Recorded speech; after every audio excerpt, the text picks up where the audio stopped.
All right, we are on the air. Greetings, everyone, and welcome to this special live event on the Orioles Birdwatcher channel. Tonight, it's Game 3 of the 2024 World Series between the Los Angeles Dodgers and the New York Yankees.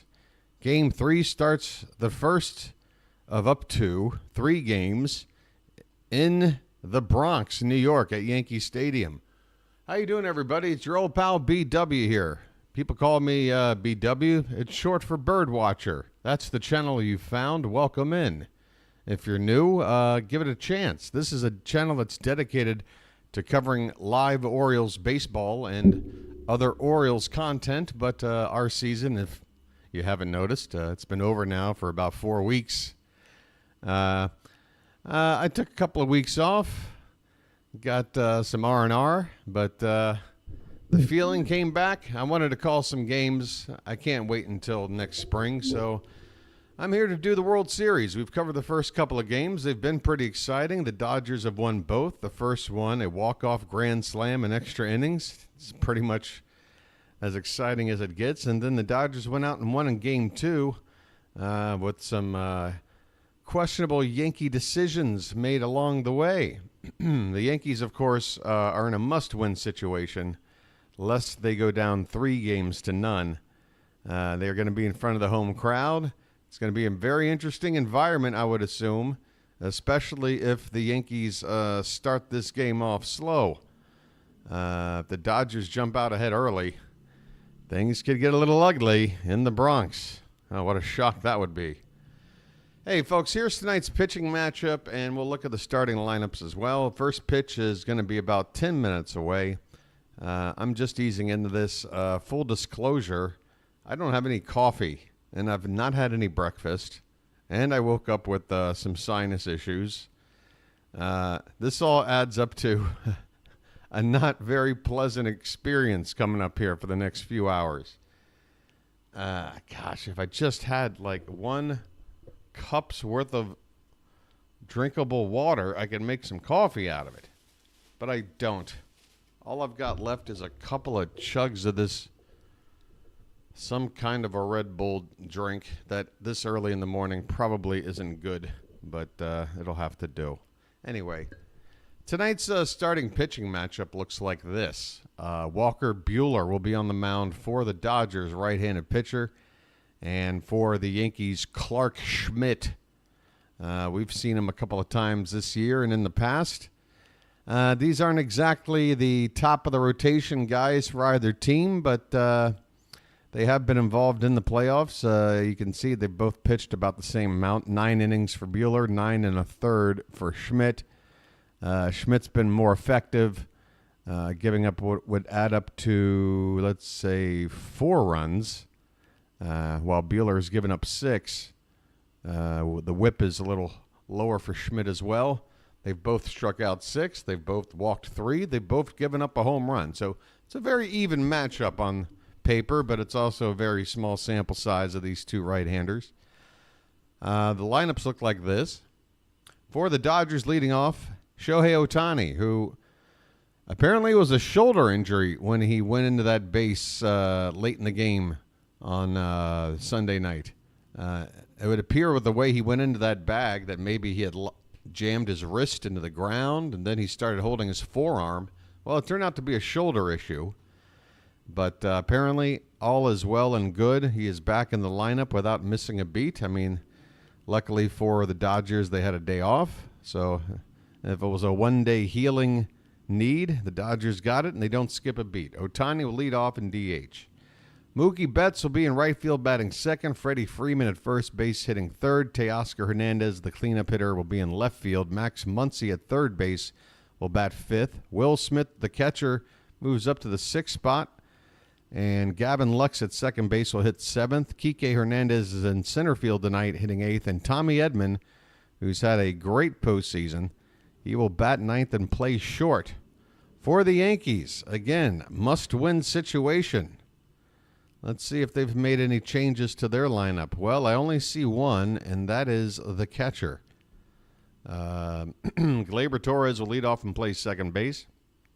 Juan Soto will be in right field hitting second. Aaron Judge, the team captain, will bat third and play center field. Giancarlo Stanton will be the cleanup hitter and DH. Jazz Chisholm Jr. will be at third base batting fifth. Hitting sixth is Anthony Volpe at short. Anthony Rizzo, veteran first baseman at the seventh spot. Jose Trevino is in for Austin Wells, right-handed hitting catcher. He'll bat eighth, and Alex Verdugo will be out in left field again tonight, batting ninth. There you go, folks. Your pitchers, your lineups. It is now a minute after the hour. I'm going to try to bring this game up and make sure there aren't any issues. And we'll do a little bit of a lag check as well with the Charm City chat. How you doing there, Charm City chat? Is anybody even here yet? I don't know. But we'll find out soon enough. We'll find out soon enough. What is all this junk on my screen? Get out of here. Get out of here. A lot of junk on the screen. What? All right. Well, apparently next season, for the postseason games, I'm going to have to come up with a different plan because this is a nightmare.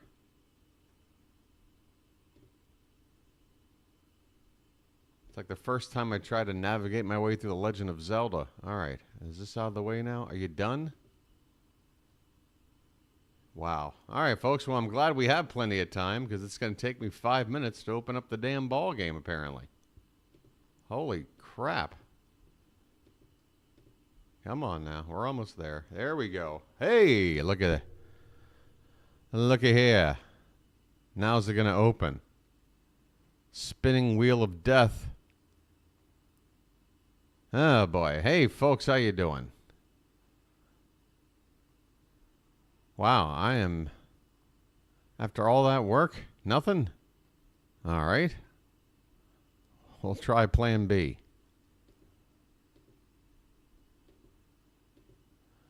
Ain't nothing going to bring me down. You heard? I'm getting there.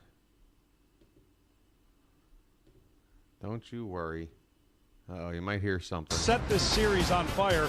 Their offense is not striking out. All right, well, they're hitting with runners in scoring position, and their pitching has been unbelievable. That was maybe the one weakness. It hasn't been. And they hit with runners in scoring position. So when you basically see everything they're doing, that's why they're up 2 games to none. All right, hold on a sec, 10 times in World Series history, a team has erased a 2-0 deficit to come back. The Yankees have accounted for... Gosh. Yankees have accounted for How do they do it again this year? Well, maybe home sweet home, but they got to look at the other side and say, we got to do what they're doing because their offense is just as capable.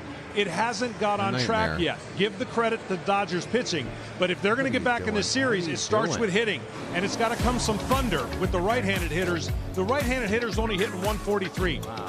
Aaron Judge is the MVP, and he's going to step up. It's a matter of time, and if he does, they get back in the series. If he doesn't, it's going to be trouble for New York. For more on these Yankees trying to get this series turned around, we go down to the field. Here's Tom Verducci. Thanks, Joe. Tonight began for the Yankees the same way 2016 Game 5 did for the Cubs, with a meeting called by Anthony Rizzo. Back then, Rizzo broke the tension by quoting his favorite movie lines with no clothes on. The mood and the attire a little more serious tonight. The meeting was quick. Rizzo was the only one who spoke. And one player said it was a bonding experience. First, let's do a lag check, folks. I'm going to say a number. Please type in the number as soon as you hear it. Not everybody has to do it, but as long as a few do, then I can get an idea of the lag issue, if there is one. Here's the number. The number is 1. Very simple. Type in the number 1 and hit enter as soon as you while they were on their way to the airport after Game 2 saying, I'm going to be fine. That looks very good. Roberts all right, now I'm going to once again close my laptop. It was loud. And I'm going to try to of Ohtani is that he play it safer on the bases, take shorter leads, avoid diving back into the bag, tissue / dry tissue cleansing of this touch pad. Both the stars again in the spotlight for this Game 3. We had one of California's zone, Ice Cube, before Game 2. Time now for a native New Yorker to get you ready for Game 3. Oh, yeah. Yo, New York! Ladies and gentlemen, please welcome the Bronx Bomber himself, Fat Joe. Well, this is not working.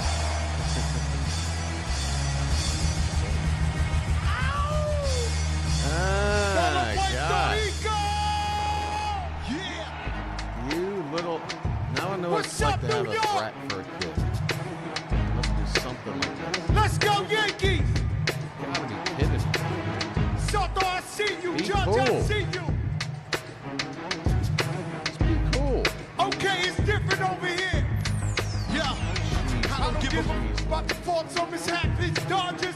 We from the Bronx, New York. To scroll up. That is the magic thing I'm trying to do. Scroll up. It's time to apply that pressure. Okay, it looks like we got somebody. If you like the Yankees, make some Fat noise. Joe. I am the ghost of Babe Ruth, the Bronx bomber himself. I got 100 Madonics. Brother, I'm from New York. And you know I'm all about big chips. I'm from New York. All right, I got it. I'm not touching anything for the rest of the night. No pun intended. Okay. Hi, everybody. Welcome to the game. All right. Hi. Wow. Is there really like 10 people here? 12. Exciting. 119 views, 12 people. So over 100 people clicked on this and quickly got the hell out of here. I guess you have your evidence, folks, as to why I need to make my visual presentation a little more snazzier. Because if you're not familiar with my channel and my lovable personality and great talent for calling baseball games, well, you wouldn't be able to get any of that information by just clicking on. You're just quickly looking at, well, what is this thing? This guy just seems to have a rinky-dink computer, a not very well-lit background, and this is not for me. That would explain the 100-plus people that was here for about a second. But thanks to the 20 that stuck around. You're damn right it's a lovable personality. Are you kidding me? I'm freaking I mean, look how lovable I am, folks. Look at the trends. There I was on the final day of the season. And here's been my channel's progress ever since. You tell me I'm not loved. All right? I do take some getting used to, but I tell you what, it's worth it. It's always been that way, whether it's this channel or just meeting me in real life. Yo, are you done with your song? So they had Ice Cube come out at Dodger Stadium. Now we got Fat Joe out here at Yankee Stadium, and they're both doing the exact same shit. I'm sorry. I forgot I'm on my Orioles channel. I'm not supposed to curse. That's for my other channel. They're both doing the exact same thing.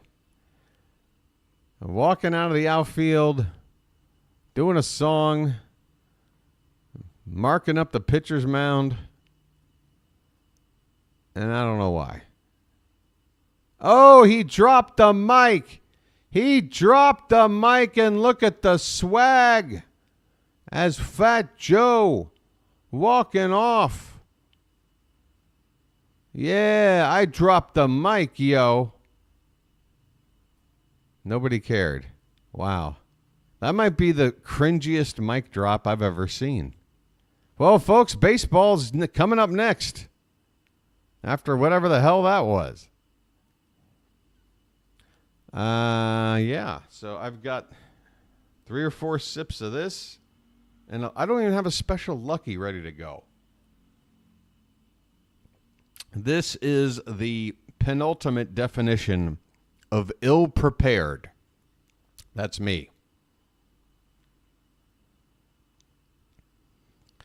Book Doc, Robert, Vonnie, CB.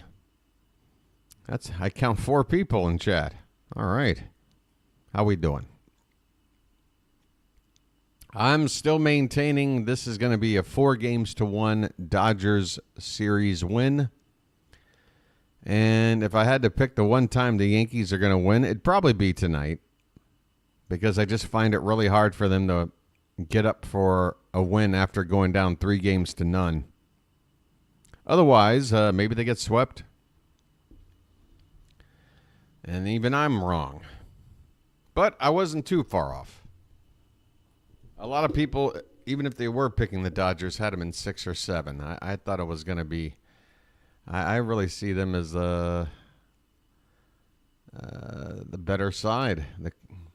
I'm not saying it's a landslide, but if Aaron Judge isn't going to hit, Dodgers have a deeper looking lineup to me. Their bottom of their order actually does stuff. Better base running on the team. I don't know. That kind of thing. Hey, how you doing, Matt? Matt, you were the one that sent me the super chat a couple of nights ago, right? I have to once again just, maybe embarrass you, but just say thanks because that was clutch, man.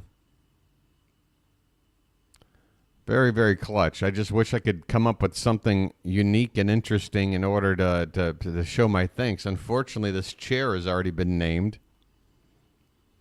But I'll come up with something, Matt. Don't you worry. Don't worry. All right, this game should be getting started here as soon as this commercial break is over. I'm already showing 12 minutes after the hour. I hope I'm not too far behind. I don't see anything on the ESPN page indicating the game has started, so that's a good sign.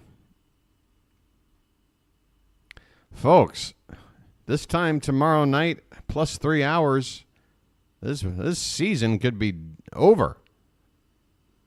Oh, one other reminder, which would probably be more helpful if there were more people here, as there probably will be later on, but there's a outside chance that my baseball stream is going to be interrupted by a maintenance worker coming in to work on this leaking air conditioner just over my left shoulder.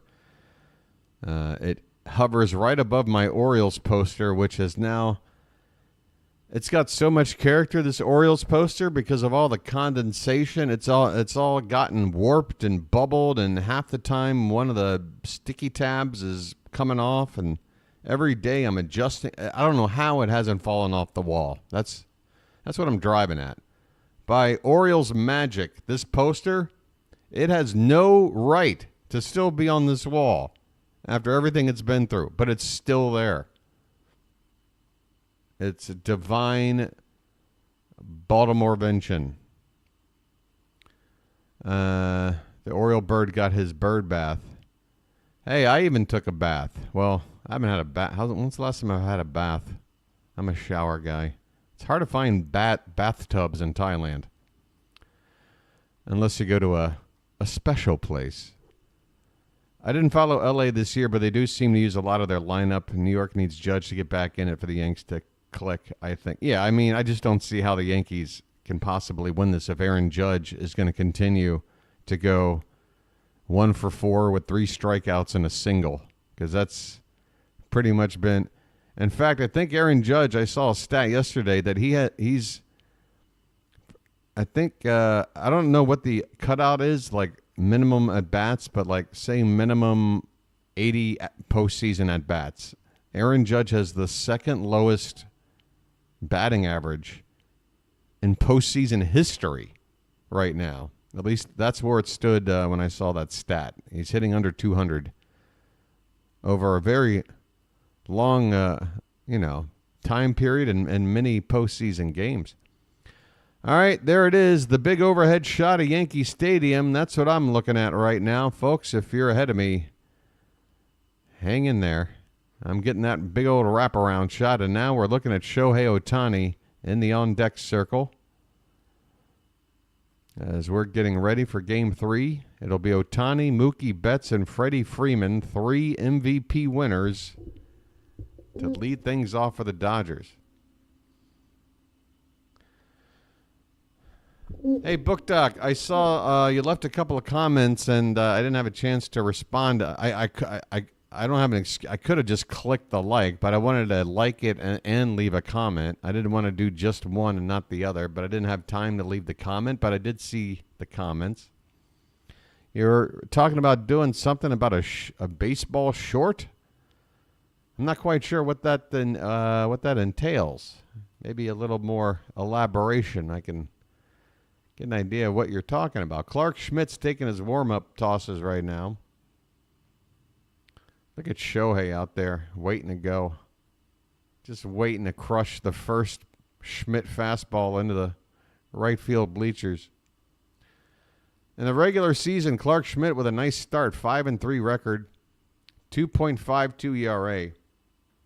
In his last 7 starts, which include the postseason, though, he has not won a game, 0-2, and the ERA has climbed from 2.5 to 3.7.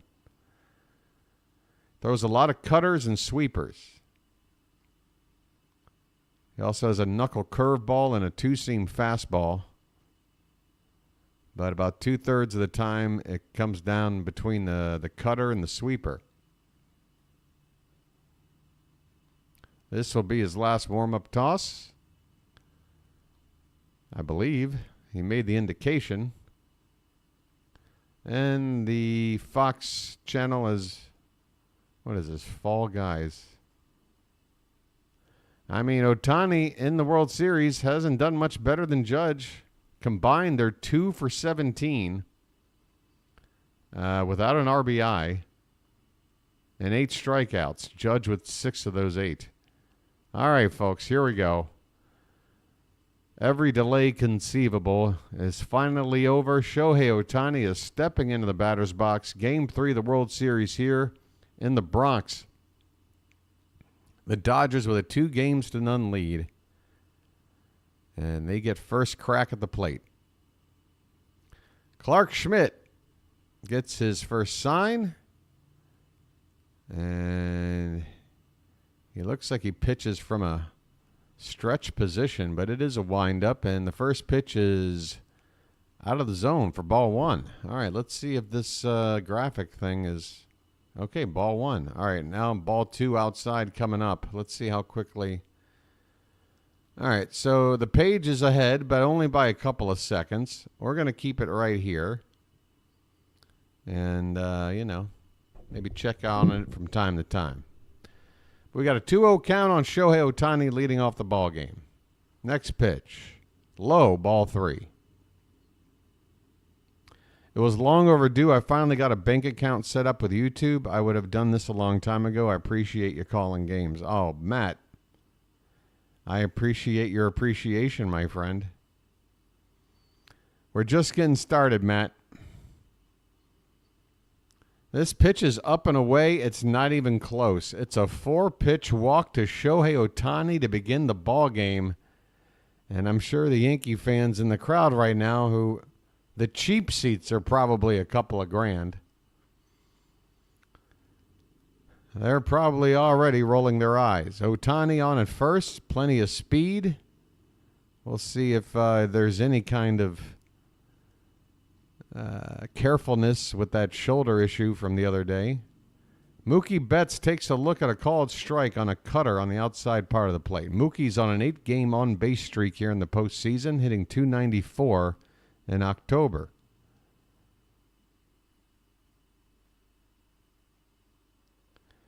The 0-1 to Mookie. First a check on Ohtani, who's back in standing.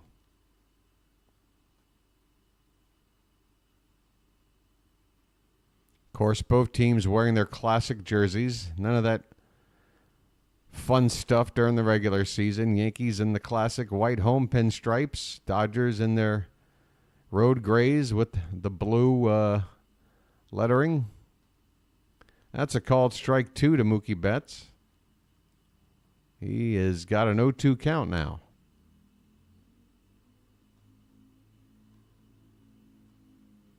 Next pitch, swung on and a little tapper at the plate, foul. And the count will remain no balls and 2 strikes. I just want this game to be a quick one. Why? Again, no coffee, no breakfast, no good. 0-2 pitch to Mookie. That's upstairs. 1 ball, 2 strikes on the fastball.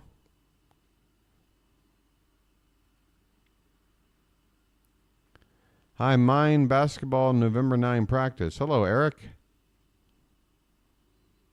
Got some basketball coming up. 1-2 pitch. Swung on. Hit in the air right side and out of play. We'll do it again. 4-pitch walk to Ohtani, and now Mookie Betts is in a battle here with Clark Schmidt. Schmidt still ahead with a ball and 2 strike count, but Mookie has fouled a couple of pitches off. The next pitch taken, and that should have been a called strike 3. Wow, Clark Schmidt undone by the home plate umpire on this one. That ball tailed back over the outside corner. A beautiful pitch. A beautiful called strike 3 pitch. Does not go the Yankees' way. It's Mark Carlson, by the way, behind home plate. Next pitch, swung on, and Mookie hits it in the air to center, left field, shallow. Verdugo coming in a long way, and he'll make the catch. So the first out of the ball game is a pop-up to shallow left by Mookie Betts. Here comes Freddie Freeman now, who has had a heck of a World Series through the first 2 games. He's homered in each. The walk-off salami in Game 1, and he added another one in Game 2. In fact, the Dodgers hit 3 home runs off of starter Carlos Rodon, including back-to-back shots by Teoscar Hernandez and this guy right here, Freeman, who takes called strike 1. In fact, Freddie Freeman in the World Series now, going back to the previous appearance for the Dodgers, has homered in 4 straight World Series games. That has put him in some very select, rare company. He takes upstairs here. The count is a ball and a strike. 1 out, runner at first for the Dodgers, top of the first. Schmidt's next pitch is a breaking ball that drops in there for a strike. Started above the zone, dropped right in there.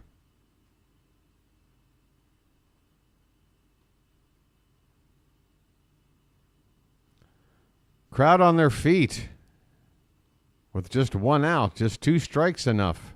And Freeman rips it to right field. The short porch. That ball is gone. Freddie Freeman has tied an all-time World Series record. He is homered in 5 straight World Series games, and the Dodgers have gotten off to the perfect start. That short porch in right field here at Yankee Stadium, so inviting to the left-handed hitter. Freeman turned on this one. A line drive shot into the short porch. Probably not a home run in a lot of other parks. That's a double off the wall. Instead, it's a 2-run bomb, 2-0 Dodgers. Holy cow, folks. And not a single reaction from chat. Is anybody alive? Holy Toledo. So Freeman is now tied with 5 straight home runs in a World Series game, and that is, I believe, Luis Gonzalez, the other player to have ever done that. Here's Teoscar Hernandez now with a 1-1 count. And the next pitch is off the plate, 2-1. Boy, I wish I had the audio up. I want to hear the collective grumbling of the Yankee Stadium crowd. Oh, yeah, and the Dodgers, when they score first, win about 90% of the time. So you got that going for you. Here's a swing and a miss for Teoscar. 2-2 the count. Freddie Freeman probably telling Shohei Ohtani, look, this is how you hit a home run here, okay? You don't need to hit a moonshot. Just hit a line drive. The 2-2 pitch to Teoscar is beat into the ground towards short. Volpe up with it over to first in time, 2 away. 2 outs, and there's one more look at the Freddie Freeman swing. Inside pitch, belt high, turned on it.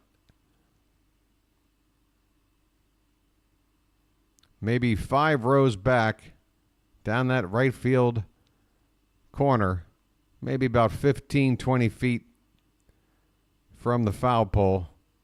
Here's Max Muncy. He takes a called strike. 0 for 6 so far in the World Series, 205 overall in the postseason. Base is empty, 2 down, 2 runs in for the Dodgers. Next pitch is a curveball, knuckle curve. Catches the bottom of the zone for a called strike 2.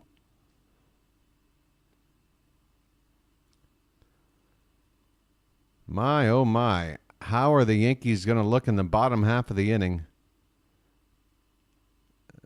I'm sure this home crowd is going to demand a response. There's a swing and a miss by Muncy. He is retired easily. He had some pretty bad-looking plate appearances in Game 2 as well. Max Muncy might need to be hitting a little bit lower in the order if they want to prioritize these bats in terms of how hot they are. 2-run home run by Freddie Freeman, folks. My goodness. 2-0 as we go. Well, let's say it the right way. At the end of half an inning, it's the Dodgers 2 and the Yankees coming up to hit. Hit the bricks, pal. You're done. That's you. I'm talking to you, Clark Schmidt. Hit the bricks, pal. You're done. Well, when you gotta go, you gotta go. How about this? Peace, love, dope. Now get the hell out of here. Hey, Froggy, how are you?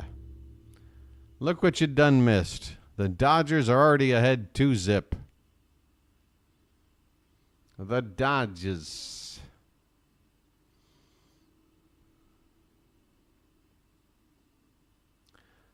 Well, folks, one way or another, this is the final week of the 2024 season. Whether this series ends tomorrow in a sweep or ends in 7, this is the final week. How will you handle life without baseball in the coming months? I remember back when I was so immersed in baseball as a young man that it was depressing, very depressing. And then, as I've explained before, in my professional career, there came a time where I just couldn't really follow baseball. So those seasonal depression episodes, they didn't really come around. But now they have again. Now that I'm back in this. Your boy's feeling a little melancholy over here. I want to play some baseball. I'm finding it even difficult to play the game on the PlayStation. Because I'm looking at my Orioles lineup and I'm like, why is Trevor Rogers here? Why are they giving him a 76 rating? Oh, boy. What an awful trade. Bottom of the first coming up. Yeah, that used to be the way it worked for me, Froggy. Yeah, you follow the NFL. That'll get you into like a week or two in the January, and then you got like that 1 month, like from mid-January to mid-February between the end of NFL and the start of spring training, pitchers and catchers. And what do we all do with that month? I guess that's when we catch up on all of our house cleaning, maybe clean out the garage, you know, that kind of stuff. Clean the gutters. Walker Buehler, folks, last game was NLCS Game 3. He went 4 innings. He's got Gleyber Torres at the plate, and the first pitch ball, second pitch is a called strike. Gleyber Torres leading it off for the Yankees. He'll be followed by Juan Soto and Aaron Judge. The 1-1 pitch is outside, 2-1 the count. Gleyber is 2 for 8 in the World Series, hitting .289 in October overall. A lot of Yankee fans you can see over the shoulder of the pitcher just standing, watching the game standing. As if to say, I'm not going to sit down until our team takes a frickin' lead over here. Here's a swing and a miss by Torres, and the count even up at 2-2. Oh, the Super Bowl is now the second Sunday in February? It's moved that far away? Wow. It just shows you how long it's been for me. So basically like Valentine's Day now, when it used to be closer to like MLK Day. That's crazy. Payoff pitch. Swung on, fouled away by Torres. We'll do it again. Well, then there you go. You really do have just... So, yeah, folks, if you're living somewhere where you only get 2 weeks paid vacation, there's your 2 weeks. The day after the Super Bowl until the day spring training starts. This pitch is up and in, and Walker Buehler, like Clark Schmidt did in the top half of the inning, has walked the leadoff man. Not a smart thing to do with Juan Soto coming up as the tying run next.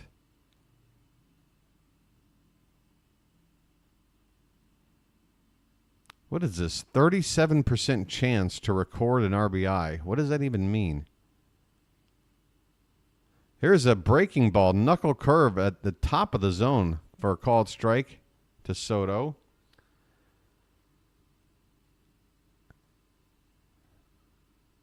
Hitting .350 in the postseason. The pitch outside 1-1. Bit of a Soto shuffle. I thought he only did that on close calls. That ball is about a foot outside. The 1-1 pitch is way up and away. A knuckle curve that got away from Buehler. 2 balls and 1 strike. 22-game postseason on base streak for Soto. That ties him for the 10th best streak of that sort all time. He takes a called strike. Another knuckle curve. This one well placed. Knee high on the outside edge of the zone. Lovely location. 2-2 the count. Runner at first, nobody out for the Yankees. Trying to respond after giving up 2 runs in the top of the first. The 2-2 swung on, hit in the air to left field. Into the gap. Going back is Teoscar, and he makes the catch. Teoscar Hernandez. He didn't make it look easy. He had to contort his body a little bit and catch that ball that was over his head. But he did without leaving his feet. Gets the ball back in. And that's the first out of the inning here. Here comes Aaron Judge, who appears to have a mixture of cheers and boos going around here. First pitch to him. Swung on and missed. A challenge fastball, middle of the zone. 96 miles an hour. Judge again hitting just 150 in October. And even worse in this series, 1 for 9. Pitch, low and away, taken for a ball. Baltimore getting an expansion hockey. I would love them to. But I don't really follow hockey enough to have any idea about any of that. I don't know about expanding. I mean, aren't there enough teams? I don't mind a team leaving town that's not getting fans and then coming to Baltimore. But do we need to expand extra total number of teams? I don't know. Here's a 1-1 pitch. There's a check swing. Did he go? No. And the count is 2-1 on Judge.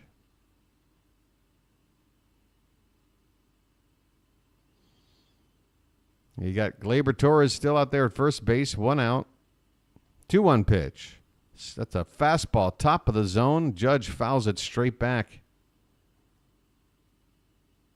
2 strikes on Judge.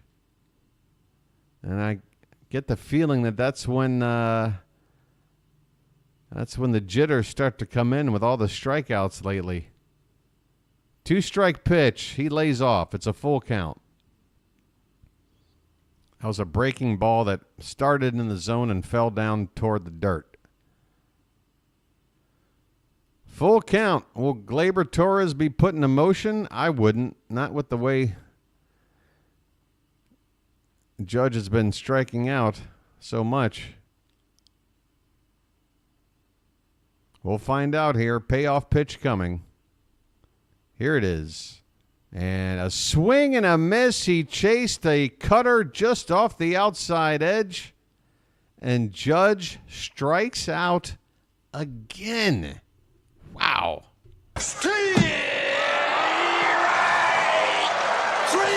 Well, y'all come back now, you hear? I tell you, Judge, this whole quarter's out of order. Oh, look at the Yankee fan reactions. Here's Giancarlo Stanton. He takes a big cut and a miss at a fastball in on the hands.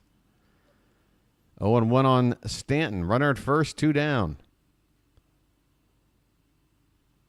Stanton has been having a Judge-like, he's putting up Judge-like regular season numbers here in the postseason. It's like they've reversed roles. 6 home runs in October for Stanton so far. 1-1 count, and the catcher asks for time.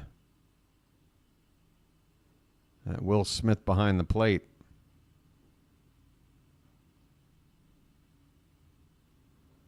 Here comes the pitch. Swung on, and that ball is off the plate outside. Caps are too close. I mean, technically, the Washington Commanders play in PG County, much closer to downtown Baltimore than the MCI Center, or whatever they call the venue now for the Wizards and Caps, right? That is the final out. Was that a swing and a miss? Inning over.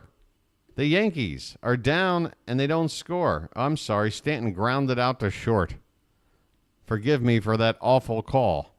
But the Yankees get a runner on base, the leadoff man, and he can't even get so far as to second base. As Buehler sets down Soto, Judge, and Stanton without a problem. We go to the second inning, 2-0 L.A. How's that new broom working out for you?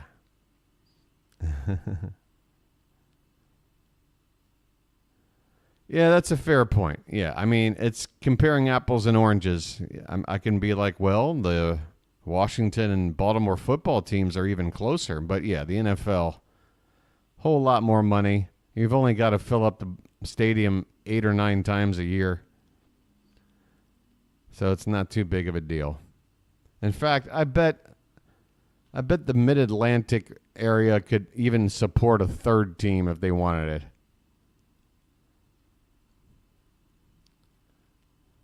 I'm not sure where you put it, but maybe somewhere like in I don't know, Richmond. As small as Richmond, Virginia is, I bet you they could support an NFL team. They'd get the people there. Baltimore skipjack tickets. Sitting on the blue line for $12. That sounds good.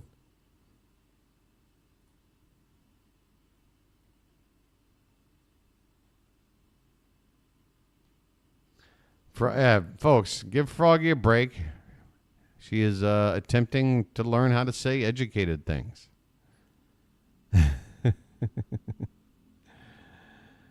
Zopfinator just wanted to stop by the Charm City chat and say hi. Thanks, Zopfinator. Nice to see you. Don't forget to hit that like button while you're here. And I want to thank you very much for that. I really do. See, that's the reward you get for coming in and saying hi. Me going, hey, hit the like button. All right, it's time for a lucky. I might have to go through a few today. Get me over the hump here. Just one inning. You know what? Give me another half inning. Give me one more half inning. I gotta ration these out. I'm going to turn into Morton Downey Jr. here by the time this thing's over. Hey, there's a timely reference. Hey, we've got some, I guess, Halloween-themed Yankee fans in attendance. All right, here we go. Top of the second inning. Up for the Dodgers at the plate, Will Smith, and he takes outside for ball one.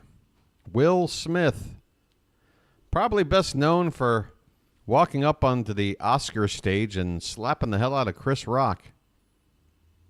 Oh, this is another Will Smith. Oh, I'm sorry. This Will Smith, probably best known for that hit early 90s NBC sitcom, Fresh Prince. Oh, it's not that one? Well, then who's this guy? 2-0 on Will Smith. Hit in the air. Right field. Soto backing up. Soto on the track. Soto makes the catch. 1 out in the top of the second.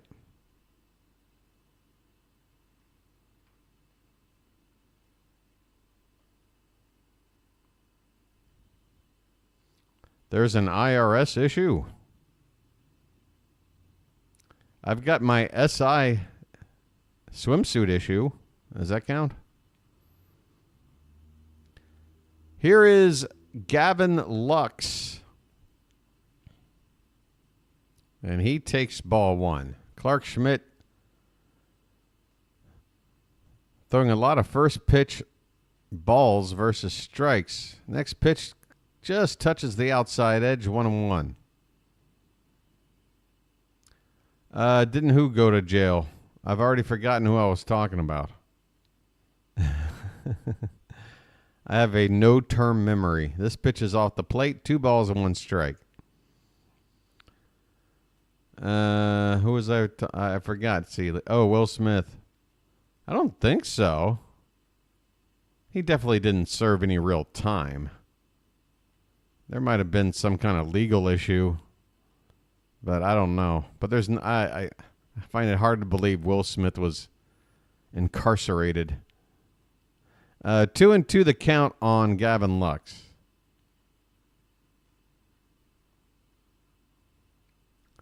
One out, nobody on in the top of the second. Pitch, swing and a miss. Lux strikes out on a knuckle curve from Schmidt.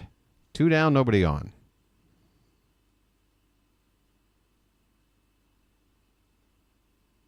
Schmidt trying to settle down after that 2-run first.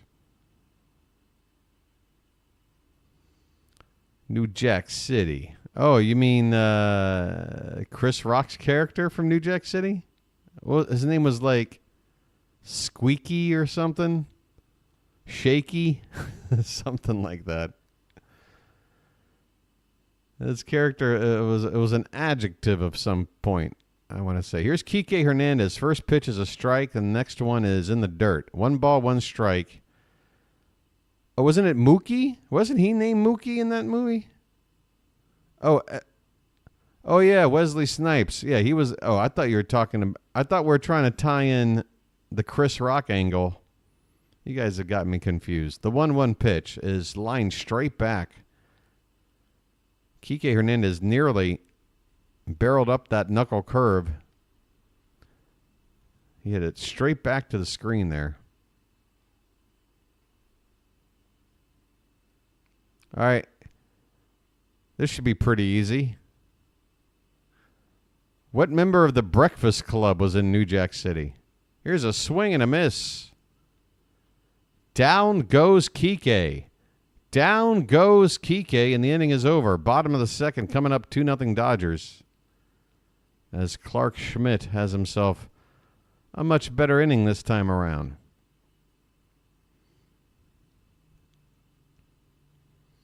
Nobody remembers which Breakfast Club. I mean, there's only 5 of them, and you could probably rule out like 3 of them just by, logic.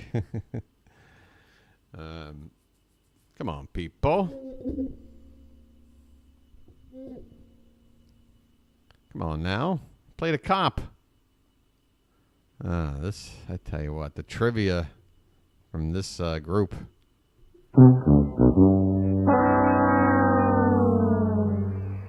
Don't be my partner on $25,000 pyramid. Big buck, stop it all. Judd Nelson, people. Come on now. Who'd you think it was? Molly Ringwald? Come on. This is easy stuff. All right, who we got coming up here for the well, wait a minute. Where the hell are we? Who will be the 2025 Oriole Rookie of the Year? Let's see. Does Jackson Holliday qualify anymore or not? I would probably have to give him... Cowser's already been a rookie this year, so it's definitely not Cowser. In fact, Cowser won the Players Association Rookie of the Year, not the official AL Rookie of the Year. That went to Mason Miller, but Cowser did win Players Association Rookie of the Year award. But for next year, again, if Jackson Holliday qualifies, I'd probably put him up there, but I'm not sure if he does. He did wind up getting... Let's just do a quick Google. Is Jackson Holliday still a rookie in 2025?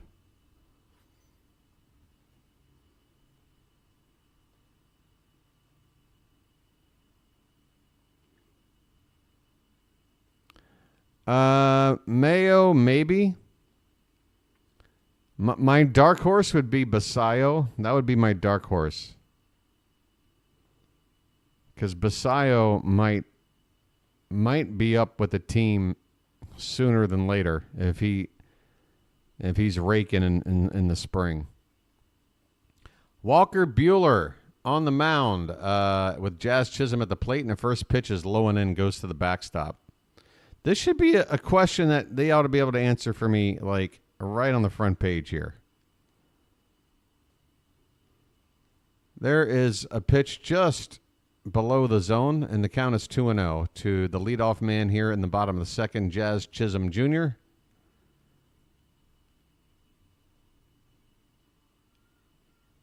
And there's a called strike, 2-1. It says learned ups and downs of rookie season. So if that's MLB.com, I'm guessing he doesn't qualify.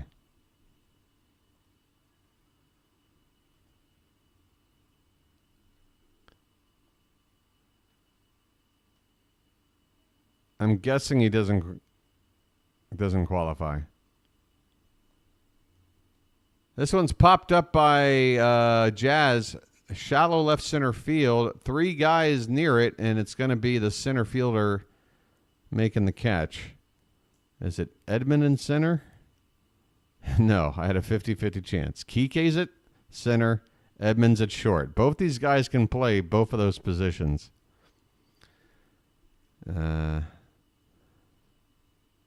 Yeah, I would put Basayo as sort of my dark horse. I think it's a dark horse simply because he hasn't had a single call up yet. He's just gotten to AAA, like the last 2 weeks of the season.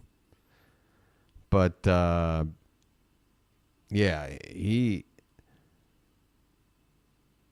looks raring to go. And you know, part of this is it's also tough to figure out based on what our roster is going to look like, you know, because if certain people are leaving, that's going to open up opportunities for some players, whereas maybe some other players won't have big opportunities. Case in point, if Anthony Santander isn't replaced with a big name in the free agency, I would expect Heston Kjerstad to get a shot at some regular playing time in right field.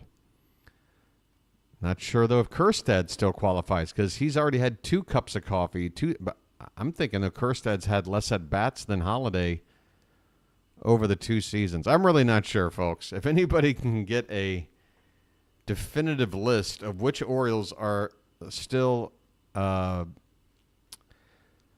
they're still technically rookies in the 2025 season, I'd love to know. I guess the only 2 names that are in question for me is Holliday and Kjerstad.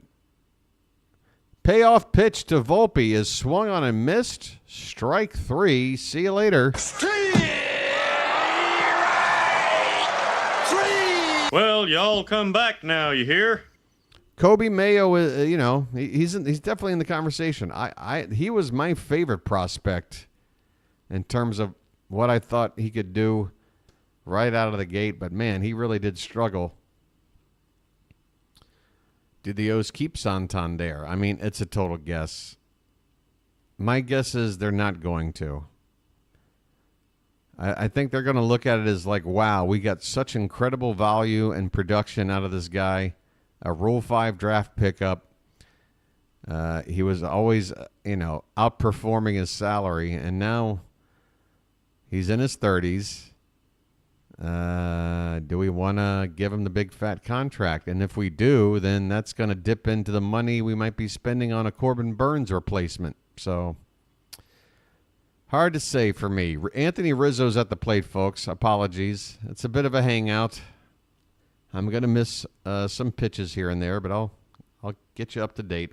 2 down, bases empty, 1-2 the count on Rizzo. And the next pitch is swung on and missed. A knuckle curve that was unhittable. And Buehler.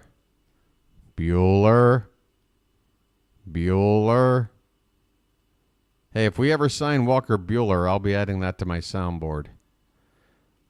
We have gotten through the top of the third. It is still... end of 2. We're going to the top of the third. It's 2-0 Dodgers. Now I'll have a lucky. What do you think, Book Doc? I mean, your guess is probably as good as mine. I mean, do you want to keep him? Here to me is the most realistic scenario. If you want to keep Anthony Santander, you're probably looking at $28 to $30 million a year, and he's probably going to want at minimum 4 years for a guy that's 31 years old. Now, what if I were to tell you that Jerks and Profar, I know, you're like, who? All-star last year, 380 on base percentage, switch hitter, can play the corner outfield with about the same amount of effectiveness as a Santander. He's not a Gold Glover, but he's not a complete detriment. He's not super fast, so his range is a bit limited. But when he gets to the ball, he'll make the catch. You might have remembered early in the postseason here, he robbed a home run reaching into the stands at Dodger Stadium. So, yeah, that would be my choice. Either you're going to keep Tony and keep a fan favorite around and, maybe perhaps turn him into one of our Oriole legends, that legend status, that short list of Oriole names that you bring up when you're talking about the great players of the past. I'd love for Tony to make that list, but it feels like he's going to have to continue to play here in order to get that kind of legendary status. Or do you go after a guy like Profar, who's probably going to cost you about $10 million less and giving you not the same kind of production, less power, but more on base? And I feel like with the Orioles offense right now, that's precisely the kind of change that I'm looking for. I'm looking to give up a little bit of power for a little bit more consistency at just getting on base. And a 380 on base percentage is really, really good for Profar. The one drawback is that Profar, prior to that season last year, or this past year, never put up numbers anywhere close to what he did this past year. So was it an aberration? Was it one of these players that hangs around and finally puts together one good year only to regress back to the norm? Or the other line of thought is, well, it took this long for somebody, a hitting coach or someone, to finally show him one little adjustment he had to make in order to become what was a sort of replacement level player and turn him into an all-star. And he's going to be hitting with that kind of success for the next several years. And if that's the case, you might be able to get him as a free agent for a pretty good price. Hey, Tommy Edman is at the plate. He's got a 2-0 count. And make it 3-0 as this pitch is up and away. So Clark Schmidt falls behind the number 9 hitter, leading off the top of the third with Ohtani and Betts and Freeman all to follow. 3-0 pitch, way inside, not a single pitch close in that AB. I'm walking here. I want to win before I die, Book Doc. Am I being selfish? I want to win before I die.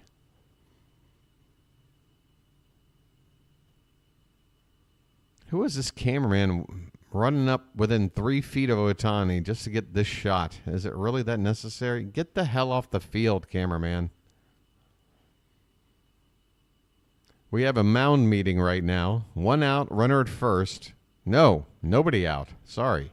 Nobody out, runner at first with Ohtani coming up. Wow, Terry, did you actually create a new account? You think I don't remember the avatar? You might want to move. You might want to get a new avatar as well. Are you going to pretend like you weren't the person you were on my other channel like 4 days ago? Are you going to... Do you think I'm going to like just pretend that didn't happen? Get a new avatar, get a new name.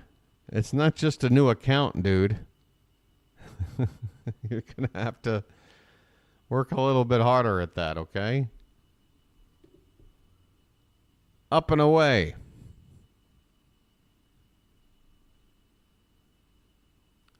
One ball and no strikes on Shohei Ohtani.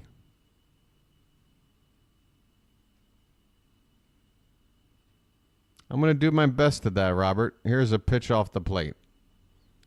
And the count is 2-0. It's not feasible for me to do like an everyday or even once a week sort of a thing. I'm just, it would take a lot of research and collecting and like, look, if you want a guy like that, I recommend Connor Newcomb. He does the Locked On Orioles podcast. It's a daily podcast during the season, and on the off season, he's still uploading content regularly. He's the guy that's going to tell you about, a double-A, pitching coach change. He knows all the stuff.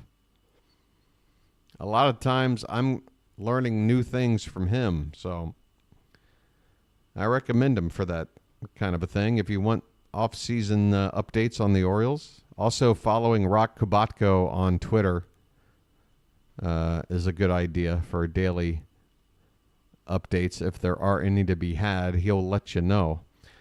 Folks, we've got a 2-2 count on Shohei Ohtani. Forgive me, I know it's Shohei at the plate in the World Series. I shouldn't be sitting here talking about other things. I should be locked in. By the way, Tommy Edman, there he goes. Swung on and hit on the ground to second. Gleyber Torres looks to second base for reasons unknown and then throws to first to retire Shohei. I tell you what, Gleyber Torres, not the sharpest knife in the tool shed, or whatever that expression is. Oh, well, thank you, Robert.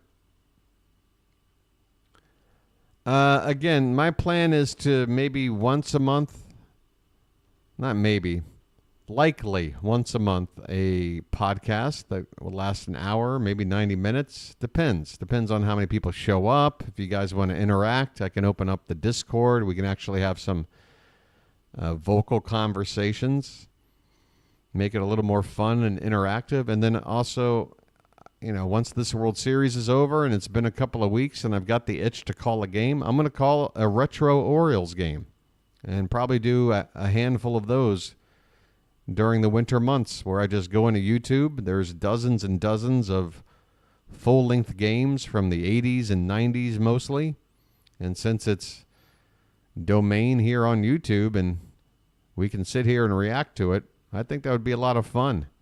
Particularly if I can, find a game for us where none of us, unless we're cheating, even know what the outcome is. We can sit there and treat it like like a modern-day game, except we get to watch players like Randy Milligan or Joe Orsulak. Here's a 2-1 pitch to Mookie Betts. Fly ball, right side, out of play, foul. The count is 2-2. Does that sound like fun for any of you guys? You like to take a little trip down Oriole memory lane, spend a couple of hours watching a game from, 1989, 1993, 85, 96, whatever. Somewhere in that range. There's a lot of them out there. Swung on by Betts. Again, right side. This one could stay on the field. Having a look as Rizzo. He reaches the glove into the camera well, but that ball is just an inch or two out of reach. So it's all just for a foul ball, and the count is still 2-2. That missed Rizzo's glove by about 2 or 3 inches. Maybe 3 or 4. Who's counting?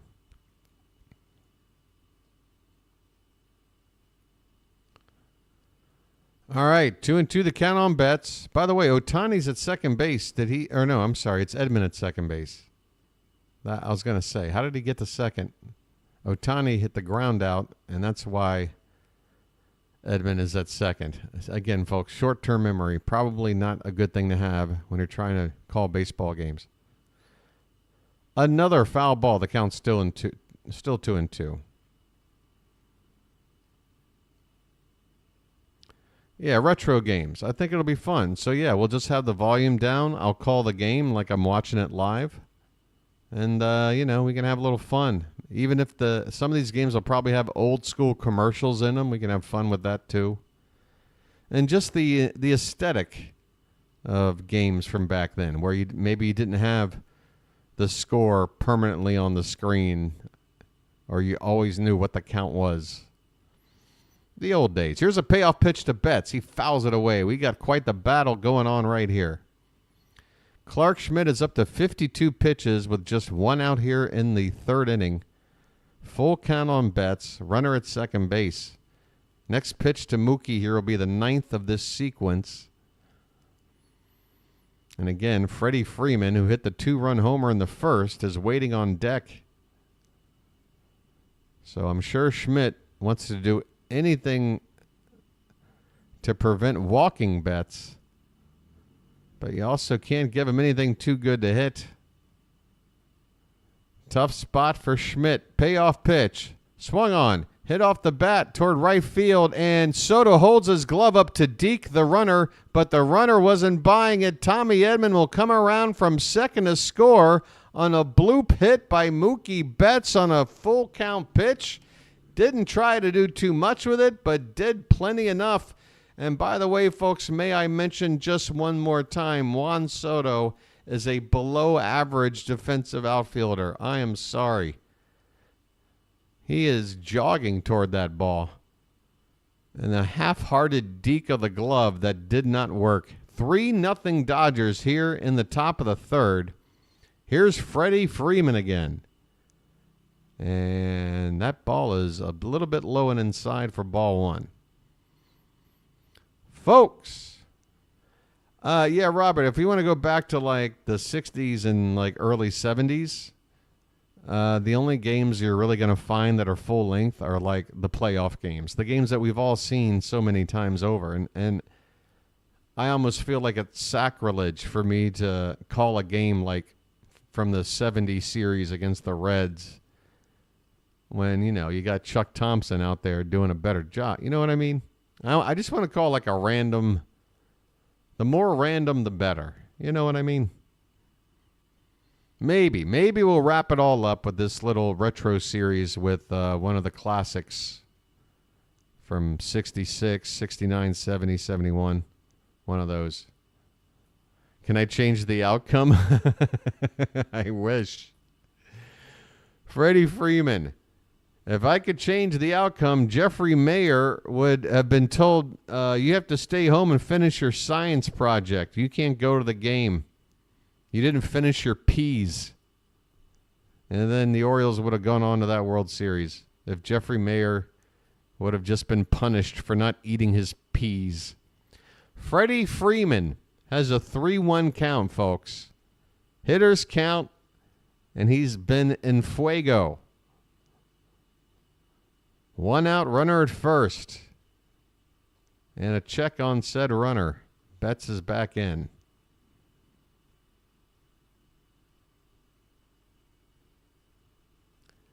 Yeah, those damn Pirates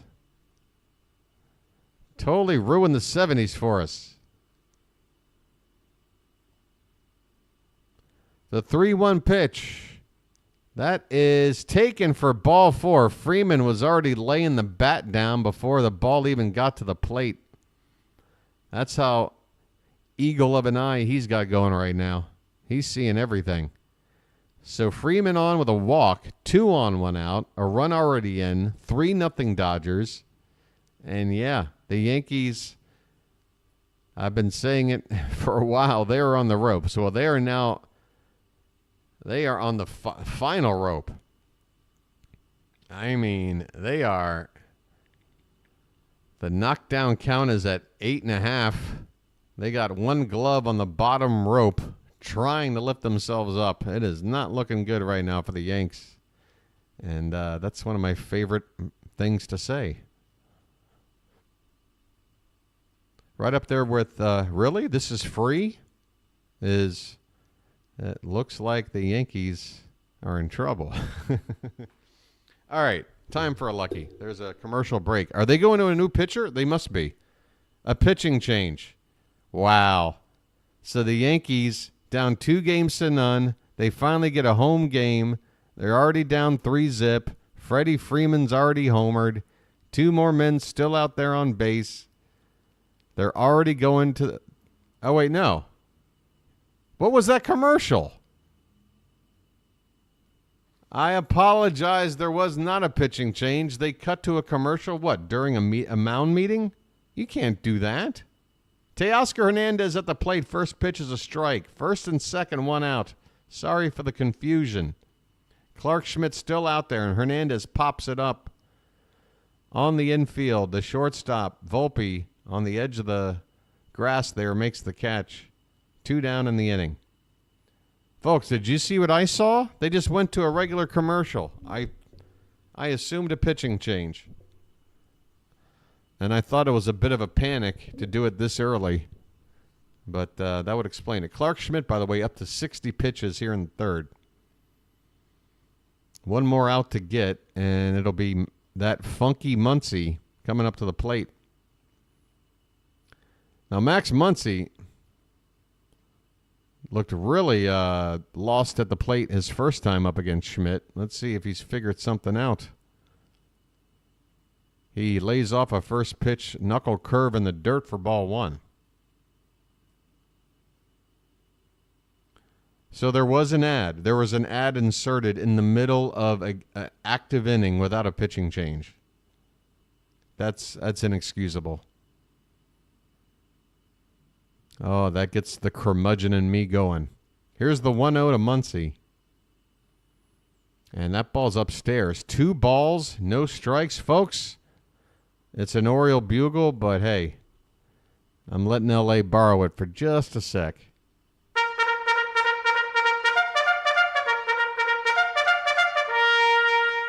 That's brought to you out on loan from Baltimore. Pitch. And that's a called strike.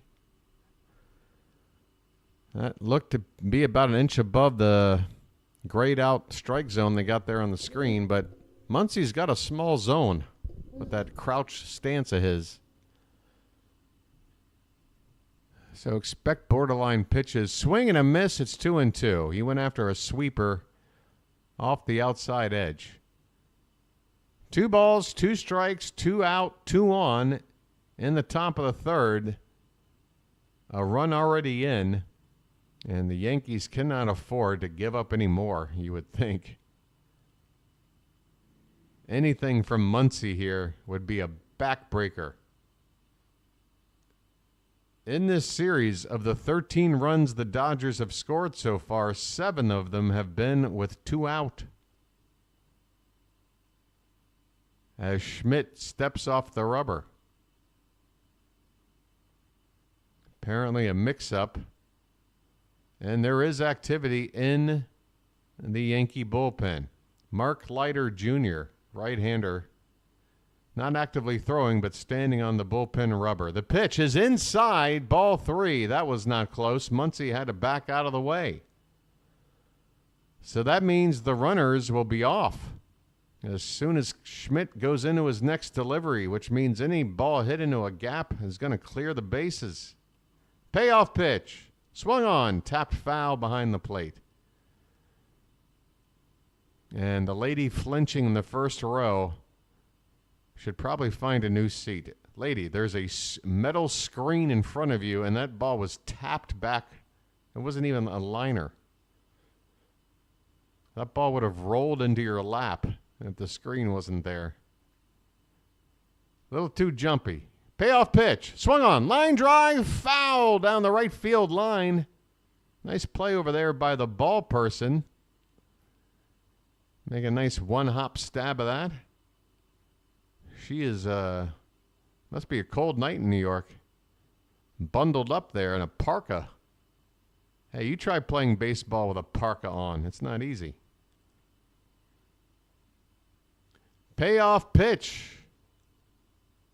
Here it comes. Outside ball 4. I'm walking here. I'm walking here. And Aaron Boone has seen enough. The Yankees down 2-0, finally back in their home park to try and get this series turned around, and so far, not so good. The Dodgers have a 3-0 lead. They've got the bases loaded. It's only the 3rd inning, and the starter has been knocked out of the ballgame. This bullpen is going to have to register at least 19 outs. My goodness. All right, where's that Lucky? Now is the time.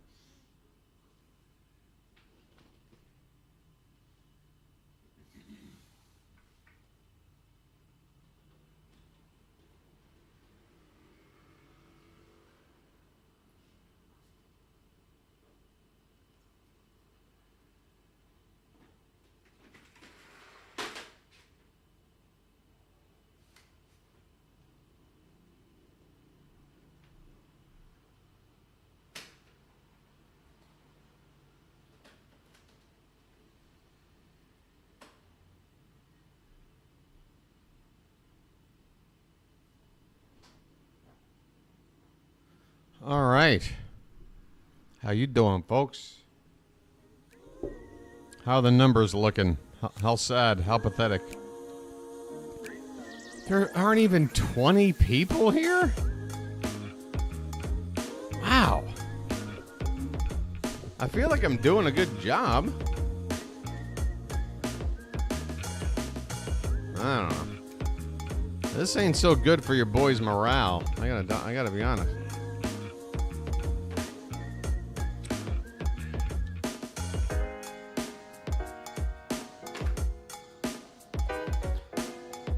This is a morale hit.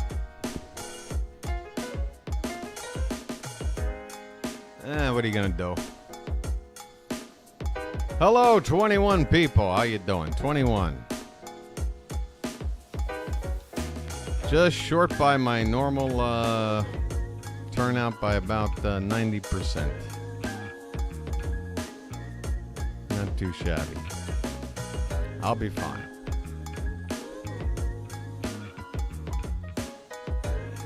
Five names to know for. Oh, by the way, Jackson Holliday's brother Ethan Holliday is coming up in the next draft. What if we got Ethan Holliday as well? Holiday boys.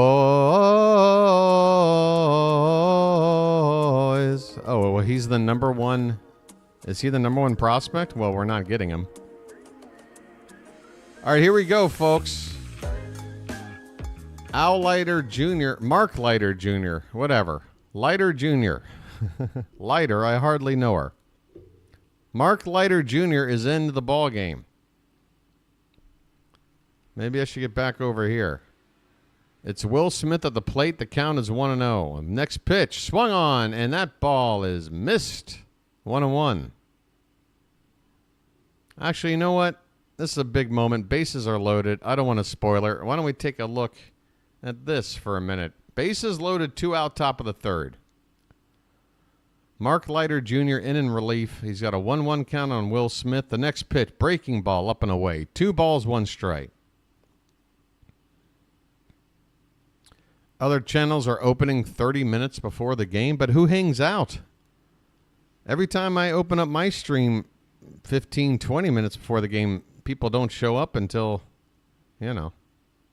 This pitch is high. 3 balls and a strike. All good? I don't know. I can't answer that question. It's just YouTube doing YouTube things. 3-1 the count, folks. One more pitch out of the zone is going to force a run in. And Trevino behind the plate asks for time. My goodness, folks. 3 balls. Bases loaded. The 3-1 pitch. It is called a strike, and that probably was an inch outside. Leiter gets the call. Crowd on their feet. They know they must get this final out. They know they need this final strike.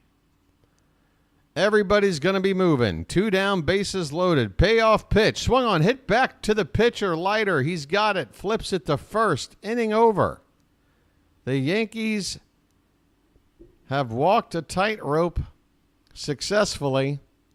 They're still down 3-0 as my voice gives out. But they do manage to keep the Dodgers from scoring more than the 1 run by leaving the bases loaded. We go to the bottom of the third, 3-0 LA.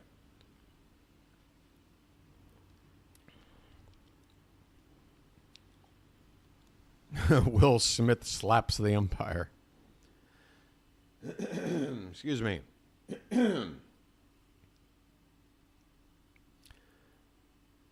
Yeah, it happens sometimes. I'm sure a lot of these numbers aren't accurate because, first of all, right here, this says concurrent viewers. So this number should be the same as this number, concurrent viewers. And yet, there you go. One says 15, one says 16. I don't know why. But that's the deal.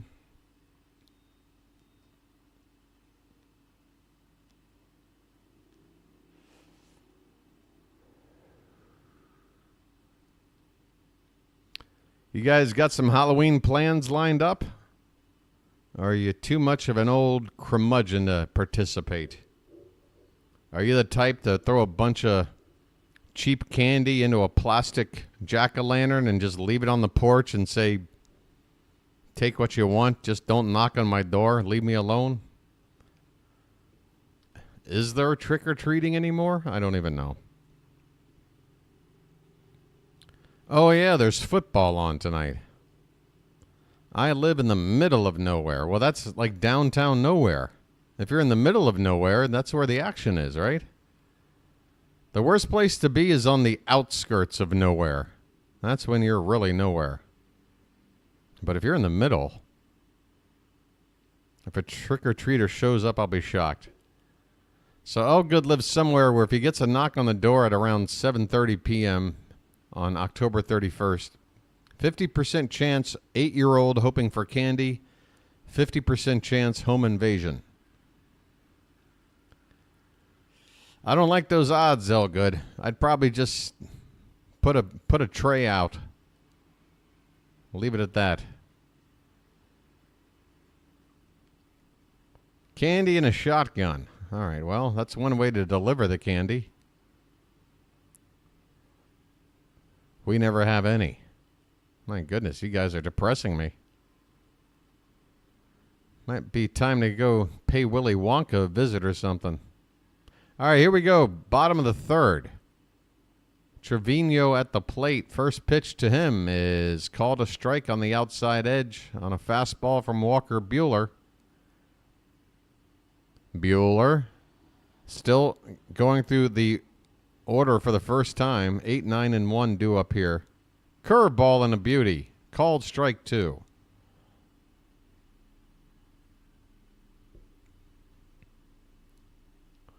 There is no way a kid finds my door. Swing and a miss. Walker Buehler disposes of Jose Trevino with ease. That's the wrong one.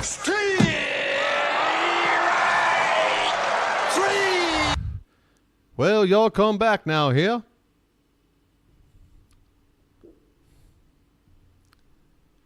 One out. Number 9 hitter, Verdugo at the plate.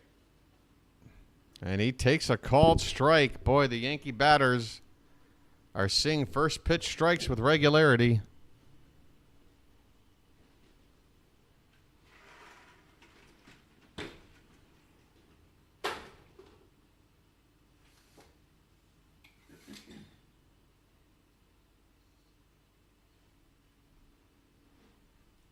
Next pitch is fouled away, and the count is 0-2.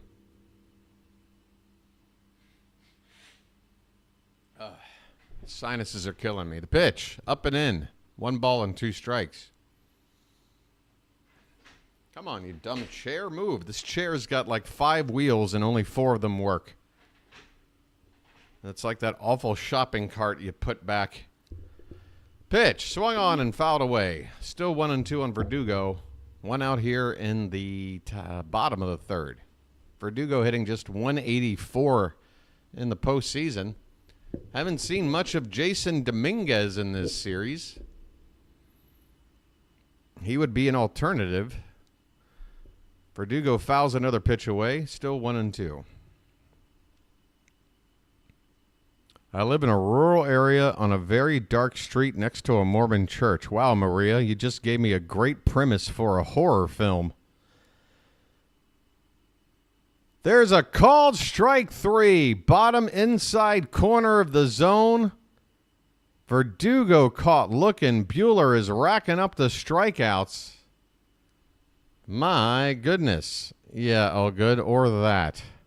That word, unfortunately, can't really be in the chat, man. I'm just going to get rid of the message. I'm not putting you in timeout or anything. We like to use the phrase adult film here on YouTube. Gleyber Torres, strike 1. You're fine. 0-1 pitch. Just a bit low and away. 1 ball and 1 strike. So Buehler now with 5 strikeouts with his first trip through the order.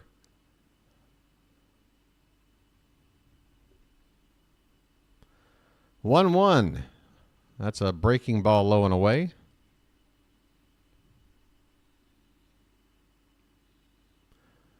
Walker, Buehler Ranger.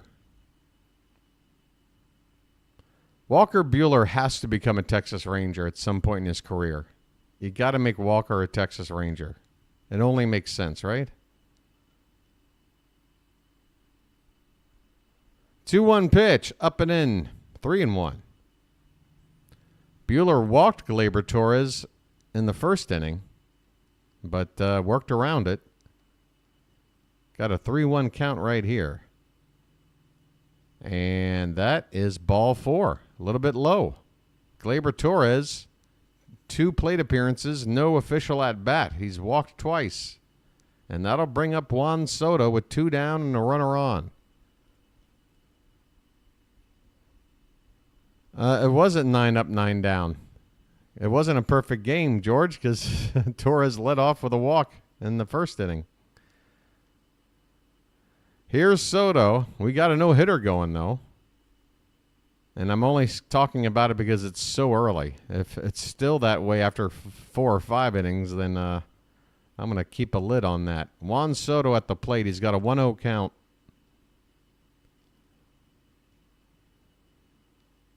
Here's a ball hit on the ground, right to first. Freeman's got it, touches the bag, inning over. Juan Soto retired with ease. 3 innings in the books. Yankee fans hoping for something sit their butts back down in agony.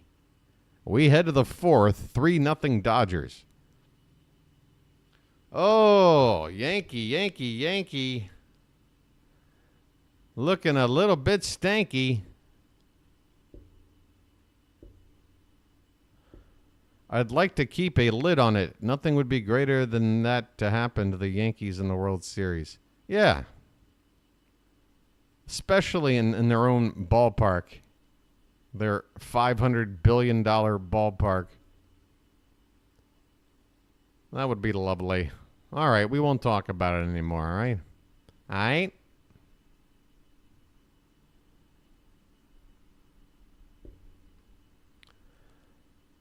Hey, how about those out-of-town scores? Oh, wait. This is it.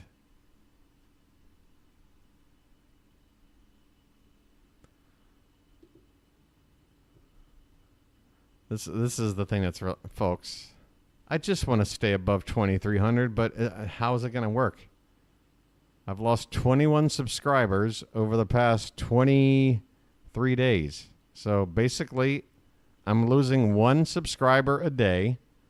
And if the Orioles aren't going to play for another 100-something days, well, you do the math.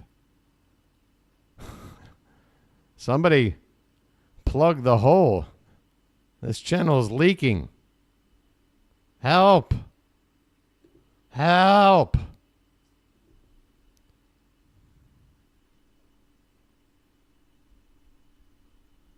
Oh, yeah?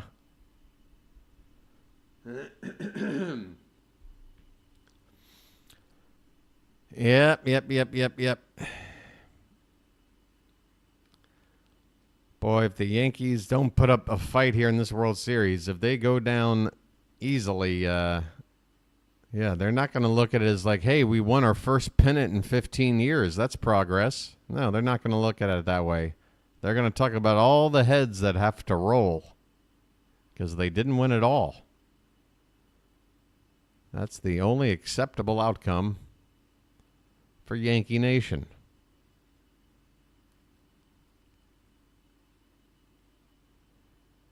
Oh, yeah.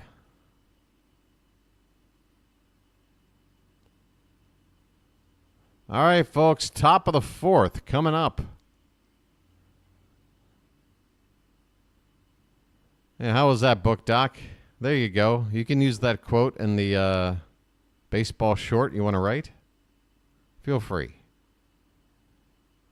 Just, put a little asterisk. Make it a footnote with that little, tiny numeral 1. And then in the back of the book, it'll say, said by BW during Game 3 of the 2024 World Series. All right. Want to know the count here on Gavin Lux? Is that who's up here at the plate? Make it 2-0. That pitch is high. Dave Roberts currently being interviewed as, Gavin Lux with a 2-0 count. And that is low and away for ball 3. Wow. So Mark Leiter Jr. came on, got the final out. Kept the bases loaded. But a 3-0 count to begin this inning, and there's a pitch over the plate for strike 1. Lux struck out his first time up. Hitters count here. 3-1 pitch. Up and away. Ball 4. I'm walking here. I hope I'm not the problem. You saw the new Salem's Lot and you don't recommend seeing it. How about this? I don't recommend seeing any remake of any horror movie classic. Stick with the OG. If there's a remake out there worth seeing, folks, I'll tell you about it, I promise. Otherwise, you're watching what they call in Hollywood a cash grab. You've been bamboozled. Teoscar Hernandez at the plate, 1-0 the count. Next pitch, breaking ball. Outside edge called a strike, 1-1. The Yankees have come back from 2 games down, 0-2 in a World Series twice. The last time, 1978. The previous time, 1956. So we're talking about a Mickey Mantle team and a Reggie Jackson team. 78, huh? I was a year old. That's what trailers are designed to do, Elgood. I'm sure the trailer for Twister was good, right?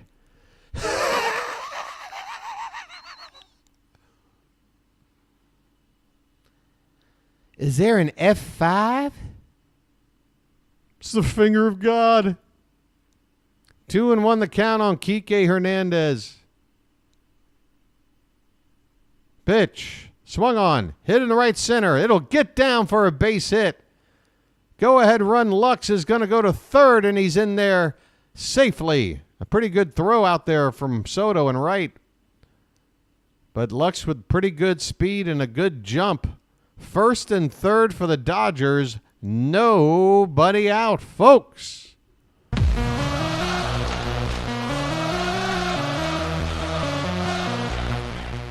The Yankees are, I mean, if we're playing Jenga, this is that stage of the game where one more block and this structure is going to come tumbling down for the Yankees. First and third, nobody out. Tommy Edman, the number 9 hitter at the plate. Pitch. He shows bunt, and it's taken a curveball for a strike.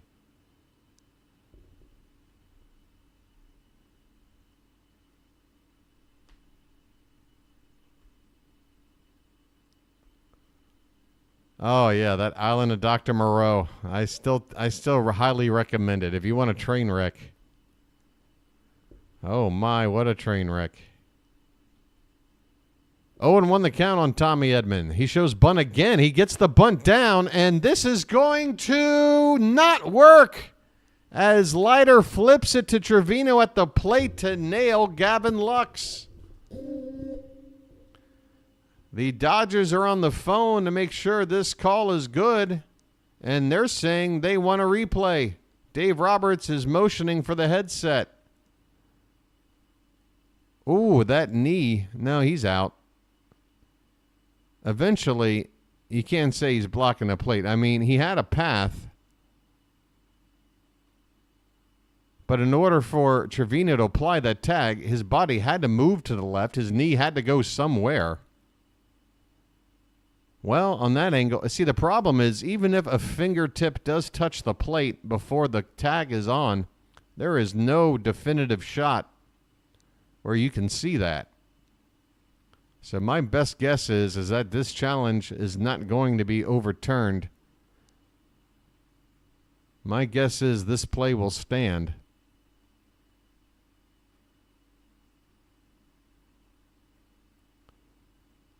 If that's their best angle, they are not going to get this overturned.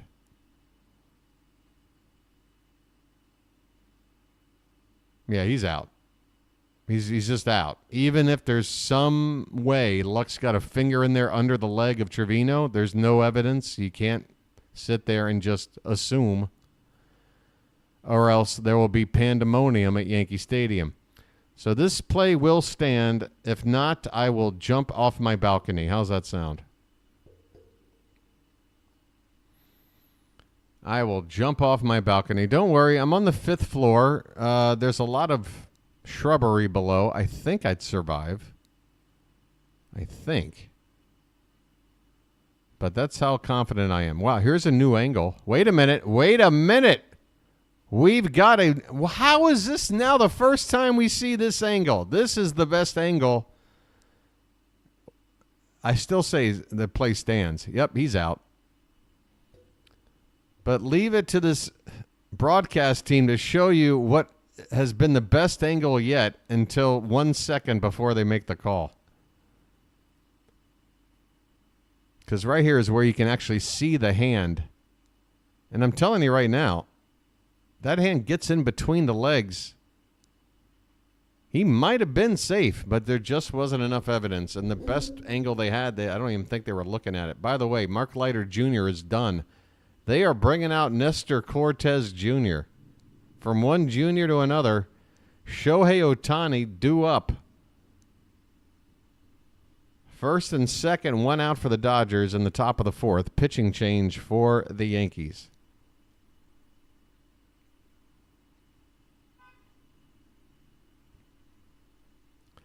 I'm back. My wife asked me to explain a football term. First time in 35 years she's shown interest. During the World Series, she's asking about football.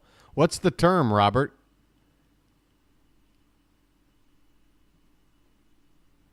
Froggy, now that's just a crime. Do you know how many men out there would give one of their organs away to find a woman to spend the rest of their life with that loves sports?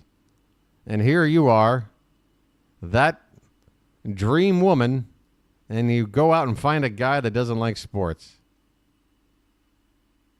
Oh, a pick six. Yes. Interception return for a touchdown. He could have lied and told her it was a lottery term.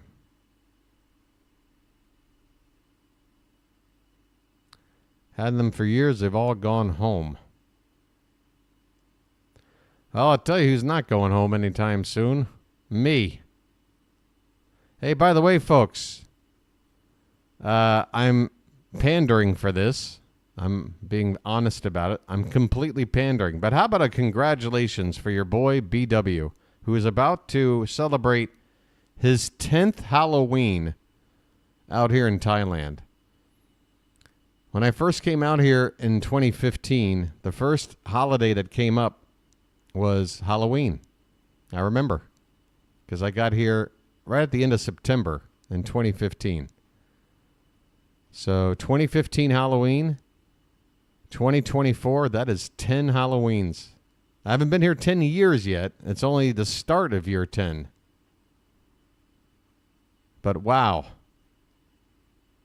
I had a dream to move out here, and it's worked out for 10 years. Not too shabby. A lot of people told me, this is a midlife crisis. You'll be back here in a couple of months. You can't walk away from all the great stuff we got over here. Well, I don't know. It's been 10 years. Shohei Ohtani swings and foul tips it at the plate for strike one.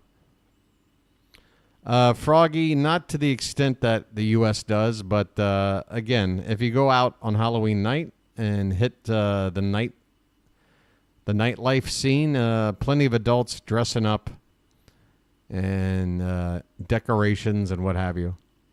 No trick-or-treating, no real build-up to it all. It's just a excuse for adults to have a little bit of fun. Ohtani's got a 1-1 count, folks. Here we go. Cortez takes a look at second. The pitch. And that is on the outside edge for strike two. Ohtani didn't like the call and asks for time. Yankee crowd getting on their feet again.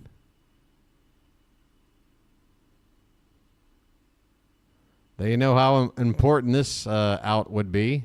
Pitch. Laid off by Ohtani as a sweeper. Breaks about a foot outside. 2 balls, 2 strikes.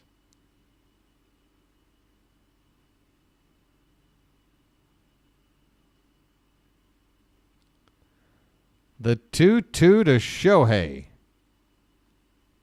is just low. Just low. Full count, folks. Full count.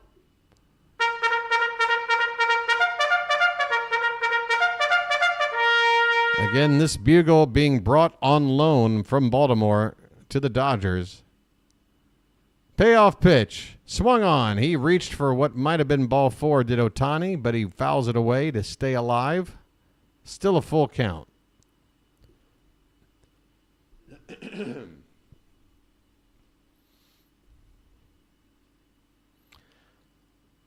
know what? We're getting into an area where I don't want any spoilers. Payoff pitch to Shohei. He swings and he misses. I can't even say it right. Ohtani went after a low pitch. Came up empty. Cortez gets the big K. Now what do? Much like when Cortez came into the ballgame in Game 1, the idea was to get Shohei out. Then they walked Betts, only to then cough up a salami to Freddie Freeman. He's going to have to pitch to Betts here because there's no open base. It's first and second. And Betts lifts one to left. Right at Verdugo, though. He's there to make the catch. Oh, my. Nestor Cortez comes in and does the job. The Dodgers are left scoreless in this frame. They still lead at 3-0, but the Yankee fans are feeling some momentum, at least with some of the clutch pitching they're getting out of the bullpen. The problem is they've got a long way to go and only so many arms out there. And meanwhile, the offense has yet to record a hit.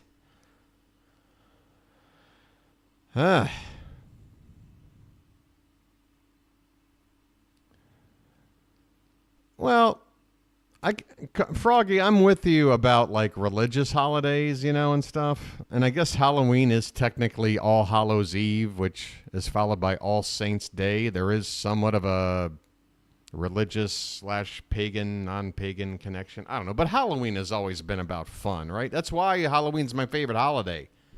It's because you can treat it with the fun that it should be.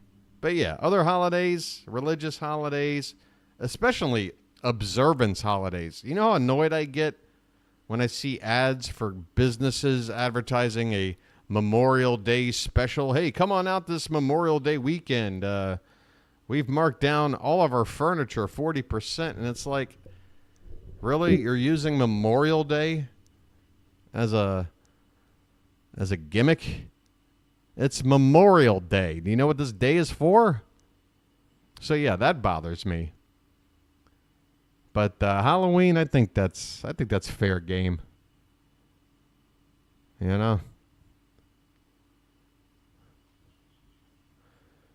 Christmas is early and earlier every year. It's so early, oh good. They're actually right now gearing up for Christmas 2025. Christmas 2024 is already over, even though it's still months away. We've moved on already.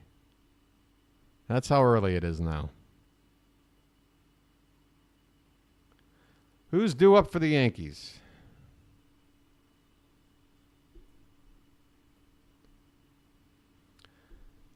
Our generation has ruined Halloween for the kids. Less trick-or-treating and more trunk and treat, where the families gather at a parking lot and get candy. Ew. Yeah, that's too bad. Yeah, I think I said it on the last broadcast that Halloween really is a holiday that adults have taken away from the kids.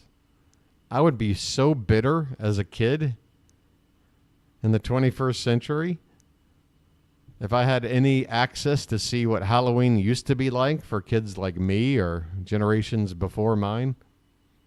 A lot more fun. Here's Aaron Judge, and he blasts one. That one's going to go nowhere. Oh, off the bat, I thought Judge had finally found his stroke. But instead, it is a routine fly ball to left field. Not even all that deep. Big swing from Judge. Pulled it. I figured it had to go.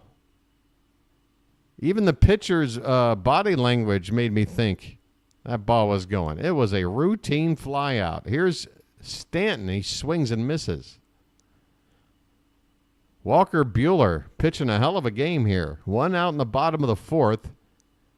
And we won't be talking anymore about a certain stat. Well, we might not have to talk about it anymore because Stanton has just gotten a ball down for a base hit. And his slow poke butt will barely make it to second, sliding in with a double. On a ball hit down the left field corner. The Yankees have their first hit of the ball game with one out here in the bottom of the fourth. Giancarlo Stanton has really picked up the slack for Aaron Judge in this entire postseason. Jazz Chisholm Jr. at the plate. 0 for 1. Hitting 182 right now in the postseason. First pitch to him. Outside edge with a knuckle curve, called a strike. Whoops. Where is this? Okay. There we go. My cursor is going out of control again. Kids are lame nowadays. Jazz gets one in the right and a bad route, but recovering out there. What a play. The right fielder, Mookie Betts, started to break hard to the right and then realized he had to come in and still able to make a diving catch from his knees. That could have been a real problem. And Aaron Judge, I don't think he had the wherewithal to tag on this play. He probably could have made it to third with Betts having to go to ground to make the catch. But there are 2 outs, so Judge at second versus Judge at third. Outside of a few small percentage situations, doesn't make a whole lot of a difference. Anthony Volpe at the plate, he has a first pitch strike and now takes a breaking ball up and in. The count is 1-1 on Volpe. He struck out his first time up. 2 down, runner at second for the Yankees. This has been the only scoring chance for them so far today. The 1-1. Line foul off to the right. Yeah, it's hard to really blame the kids, right, Allgood? The kids are just the product of the environment they're brought up in, just like you and me. And I got to think it's tougher for this generation than it's going to just increasingly get that way.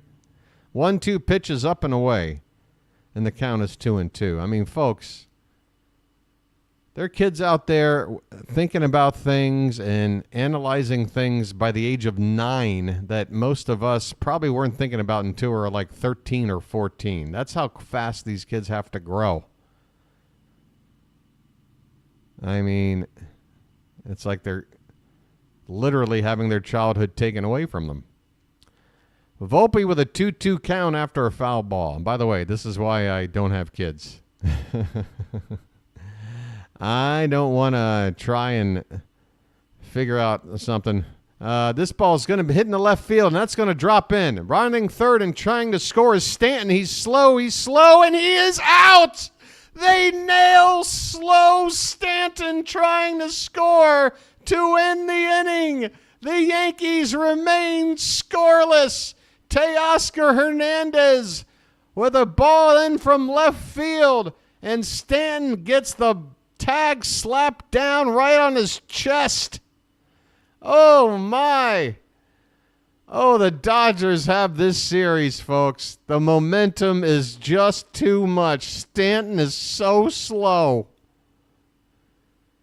Oh, my goodness.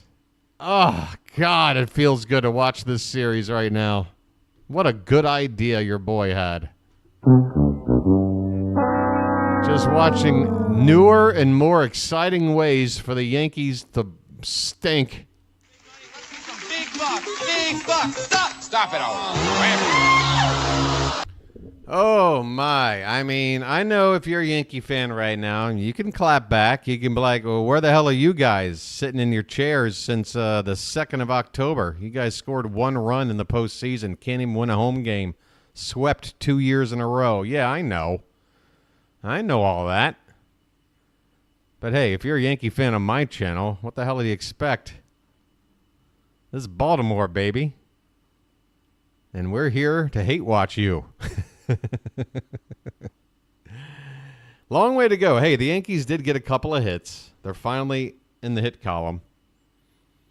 But, yeah, that was a opportunity missed. Anybody but Stanton running there scores.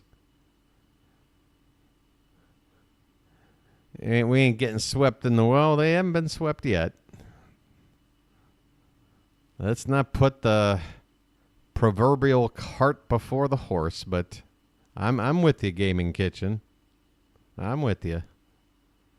It's what I want. It's what I'm hoping for.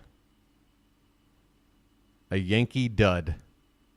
A World Series performance so bad that they're not even going to enjoy the fact that they won the pennant for the first time in 15 years.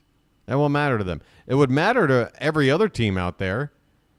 Yeah, they would lick the wounds of losing a World Series, but they would still have a little bit of pride in the fact that they won a pennant. You know? Well, there's only so many pennant winners out there, folks. But not Yankee fans. Not good enough. Heads will roll.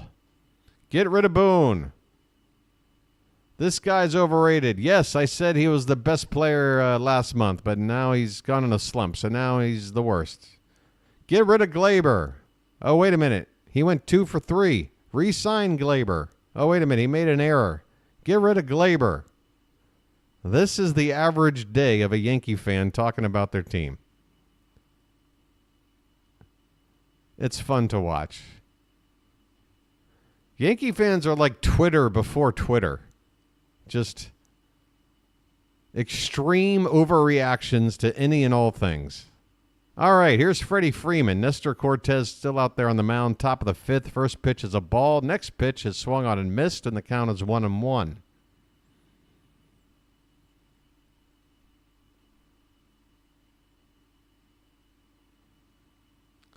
And the 1-1 is a bit low.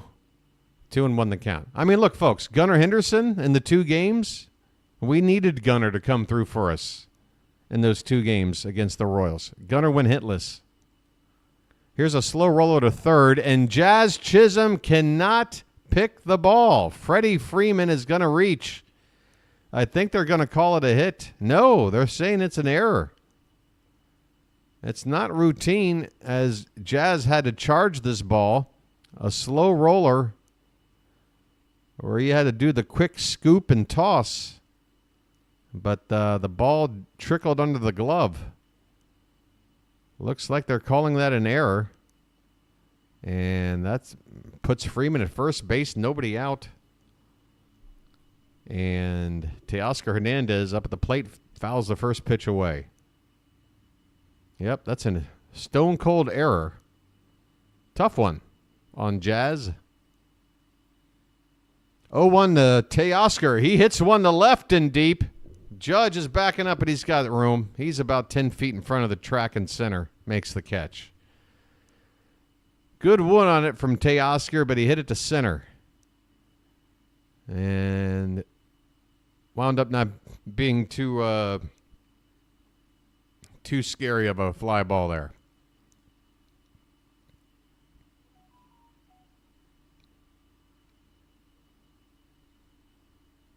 I'm 63 and I could have scored on that. Here's a line drive between second and short. The second baseman, Glaber, steps on the bag for one.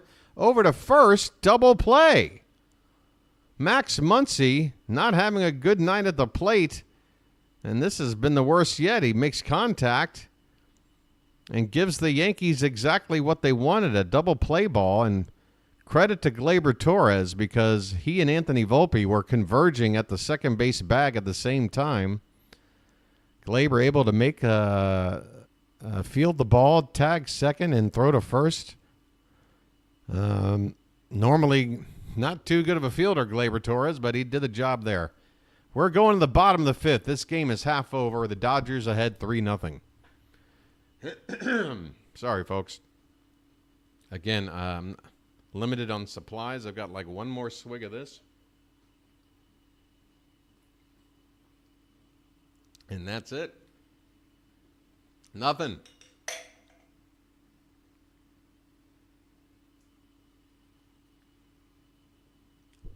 Nothing from nothing, get nothing. You gotta have something.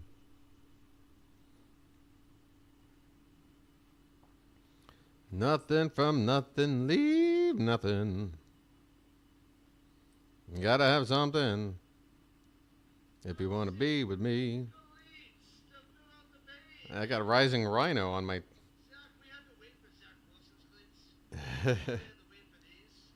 That's funny. There we go. Lovely stuff. I never look at my phone during the...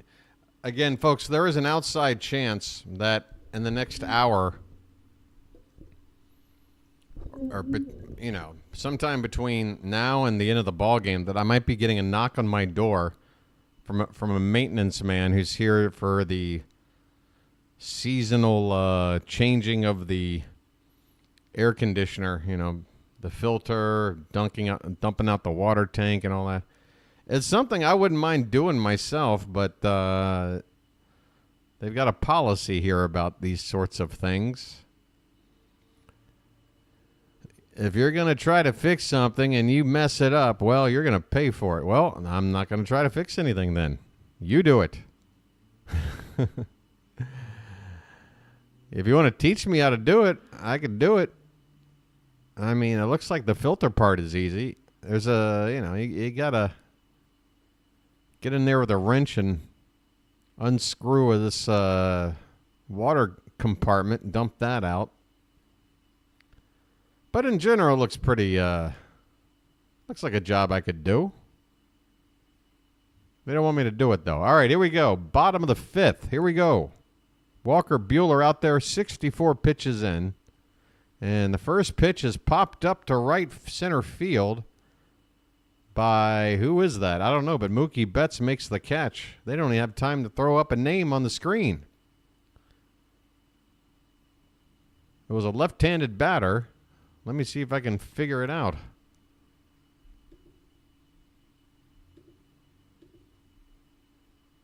Whoops. It wasn't Rizzo. Okay, that was... Wait, what? No. Oh, Trevino's up. Oh, it was Rizzo. All right, so it was Rizzo. I stink. Here's Jose Trevino, 0 for 1. Hey, he struck out already. 1-0 pitch, called a strike, 1-1.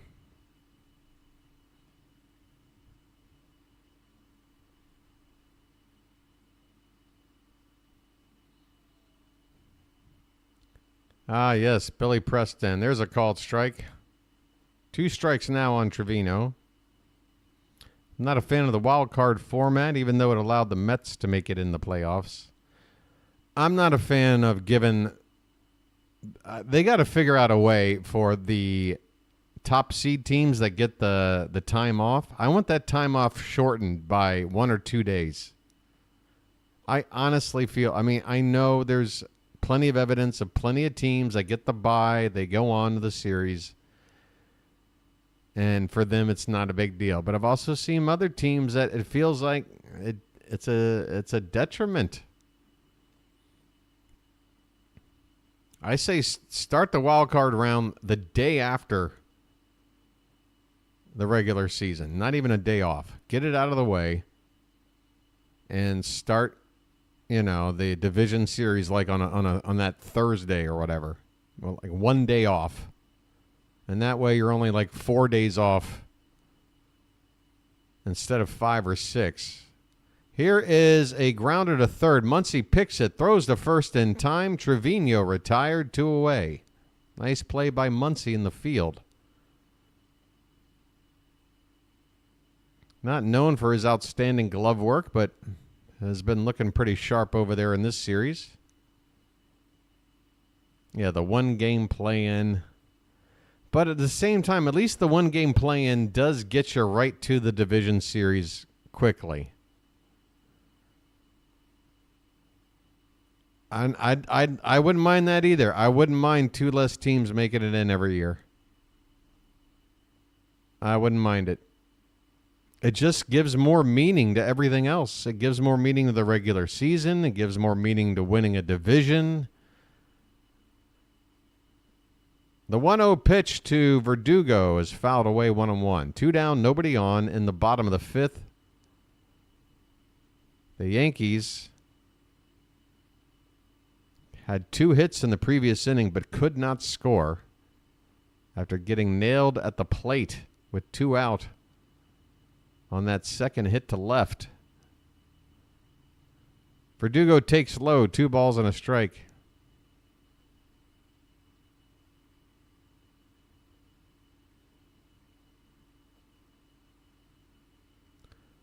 Here's one lifted in the air to right, and that ball's going to get Mookie Betts. Wow, he makes the catch. Mookie once again with a questionable route to the ball. He was coming in at first, and then he had to start going back on it, but he recovered enough to make the catch, holding the glove high over his head. That'll end the inning, folks. 5 innings, the Yankees scoreless. Oh man, the blood pressure, the collective blood pressure in this stadium right now has got to be ready to burst. How many swear words do you think are flying around the Bronx right now? Like how many per minute? If you had to make an educated guess. You got this place that holds what, like 45,000 people or something? 42, 40? I don't know. I'll just say 42,000. I would say out of those, 28,000 of them are averaging 5 curse words a minute right now. Then you got to talk about all the people in the surrounding area. Yeah. This has got to be so many F-bombs and it's just got to be crazy. Oh, man. They have got to be upset right now. Now, don't worry. If the Yankees find a way to come back and win the ball game, well, they're going to be beating their chests. They're going to be showing us that plumage, strutting like a peacock. That's the Yankee way.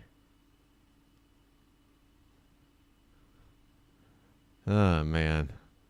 Has a game ever come down to just, boy, the ball, it just didn't go our way tonight? Or have they ever won a game where they're like, wow, we caught a lucky break, and, the spirits of the baseball gods, they were on our side, and we eked out that win? No, it's always like, yeah, we crushed you, or we were beaten unjustly. I exaggerate. There are some good Yankee fans out there. They're fine. They're fine.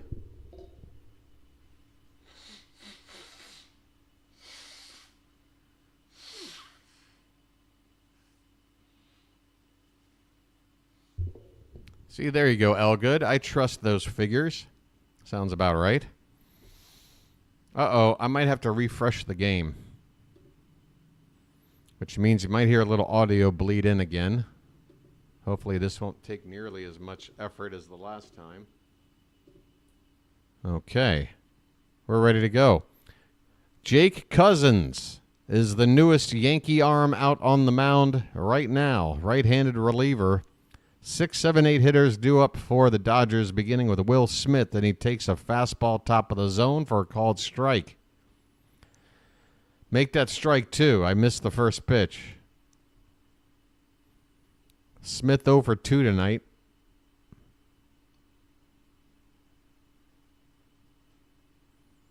And there's a line drive caught it short as Volpe goes to ground. Ball not hit extremely hard, but low to the ground.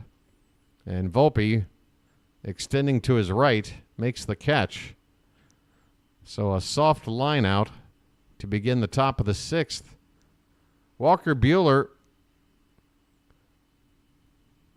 I don't know if they're going to bring him back out for the next thing or not. He's on 76 pitches. The way the camera team is focusing on him and then showing us their bullpen makes me think his day might be over. Here's a swing and a miss by Gavin Lux. 0 for 1, but he drew a walk his last time up.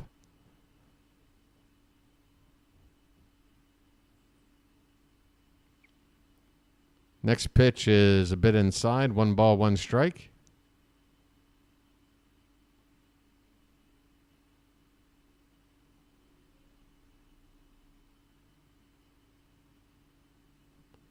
This pitch is a breaking ball. Wow, it tailed back out over the outside corner for a called strike 2.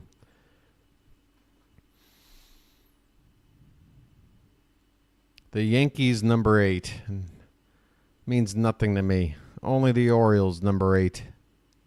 Get that 8 out of here.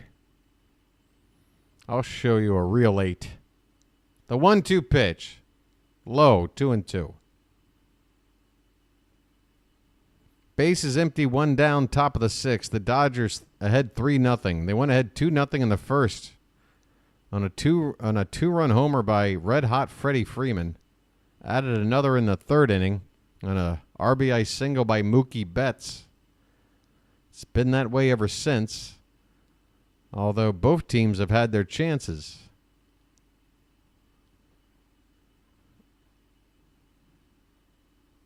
Two and two the count on Lux, the pitch.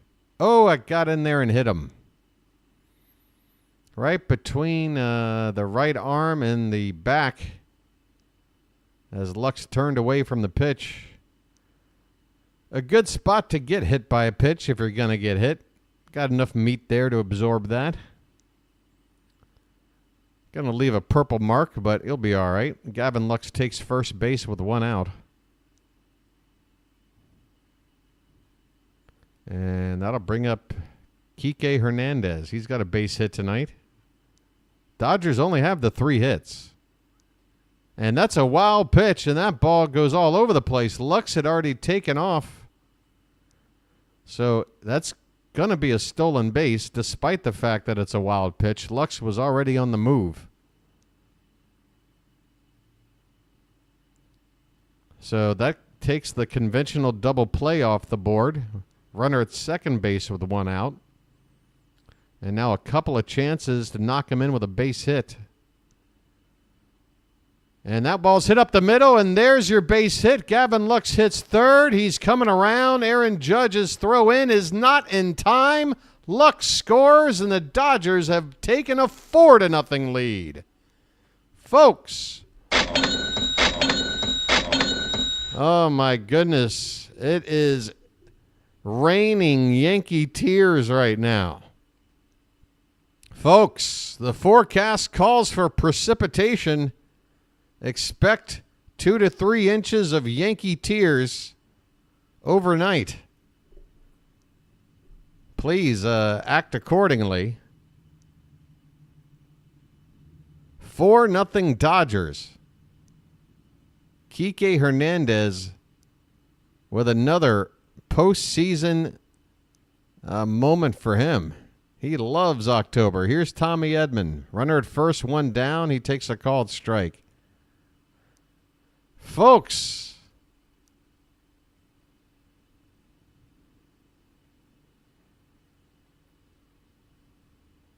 I tell you what, if the Orioles somehow won this pennant, how would we have done against this Dodger team? I don't know. But, man, I tell you what, it would not have been easy. This team is good.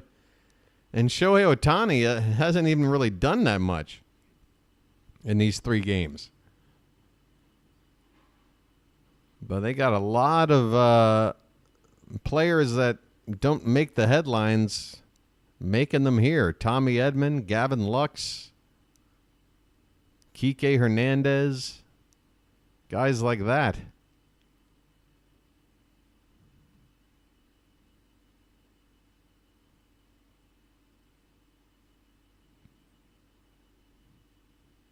All right, the 0-2 to Edman is inside. A ball and 2 strikes. You know what? I want to watch. Can I get this up? I'm going over to the Musk page.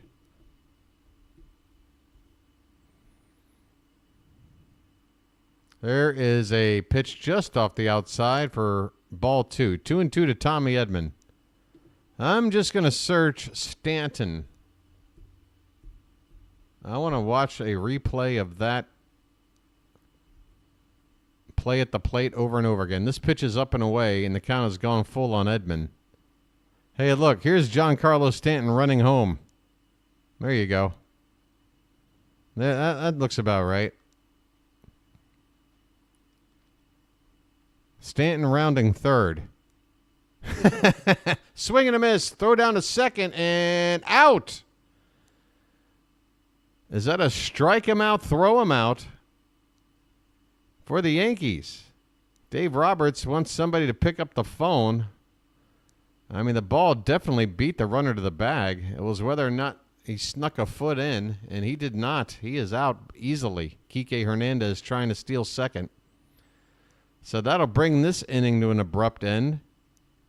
So, yeah, here's Giancarlo Stanton right here. Where else? Okay, here's the actual play, folks. Look at Stanton. Look at the lumbering. Look at the lumbering going on here. Oof. Oof. Oof. Hey, look, here's Stanton. There he goes. No, see, that's faster. Who is that? Is that like, what's his face? Oh, yeah, Vogelbach. Vogelbach can run faster. Is Stanton a Make-A-Wish kid? Why does he run like that? All right, that seems a little harsh. Here's Stanton heading home.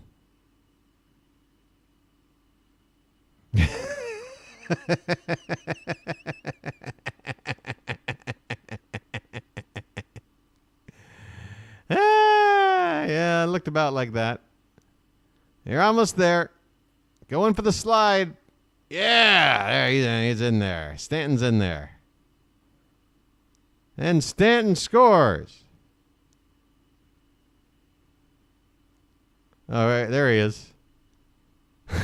Where did people even think of this stuff? Like, who saw that play and immediately thought, you know what? I want like an Easter Island statue moving. How do you even think of this? Uh-oh. Yankee fans react to... I want to see the Yankee reaction.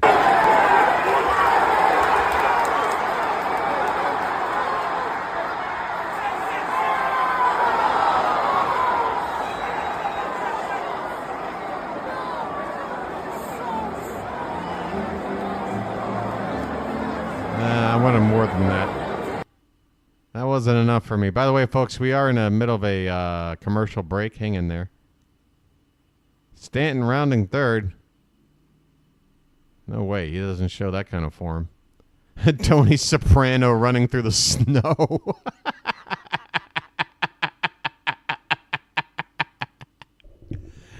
There's some people with some great references out there. Oh, my goodness. Stanton may be the slowest man alive.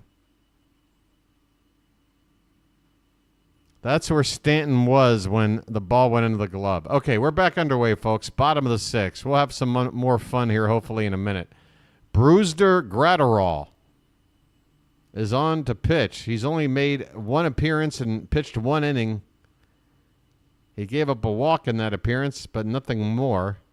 And he's got quite the Kenny Powers curly mullet going on there.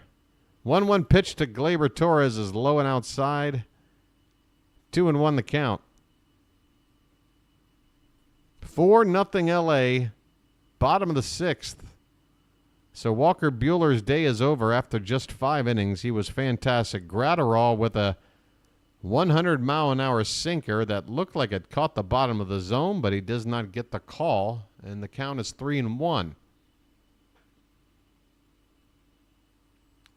Called strike 2 here to run the count full on Torres.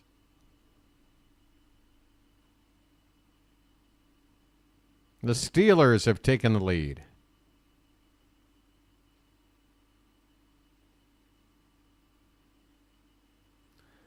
Payoff pitch to Gleyber Torres leading off the bottom of the sixth, and it swung on, hit on the ground softly to second. And Lux will throw to first in time, 1 away. Oh, boy. What is the mood like right now in the Bronx? By the way, folks, if the Dodgers do go on to embarrassingly sweep the Yankees, I want to take full credit by, deciding to call these games. Because I'll be honest with you, folks, if I wasn't calling these games, I wasn't going to watch them. I don't like these teams. What's for me to watch? Here's the 1-0 to Soto. You might have heard of him, and it's outside. It's 2-0. Another triple-digit fastball from Gratterall. Gratterall sounds like some kind of ointment you buy in the pharmacy. There's a called strike. Hey, you got a 2-for-1 special on Gratterall? This pitch is inside. 3-1 on Soto.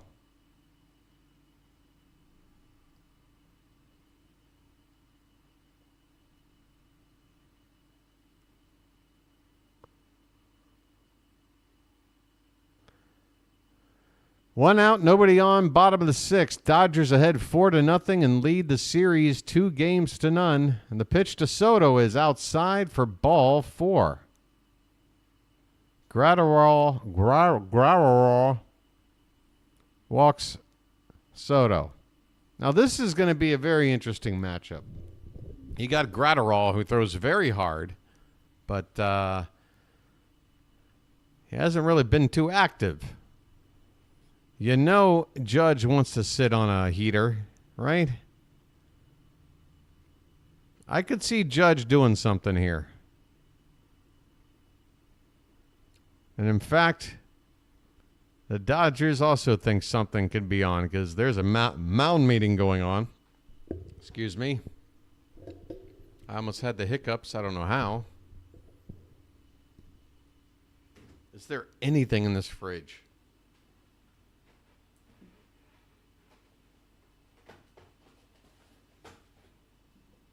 Not a damn thing. Here's Aaron Judge now, folks. 0 for 2 on the night. First pitch, top of the zone, 100 miles an hour. It was in the zone and no call. It's ball 1. Something is fishy. Next pitch, comebacker, Gratterall. He goes to second wildly. Did the foot stay on the bag or not? Oh, Gratterall, what are you doing? He better have gotten that out. He does. But my goodness, that was a very high-risk play when you could have gotten an easy second out at first base. You're up by 4 runs. Tommy Edman at second to receive the ball, and his foot is indeed still in contact with the base when he makes this catch. But, man, Gratterall, that was nearly a disaster. Here's Stanton. 2 down, runner at first.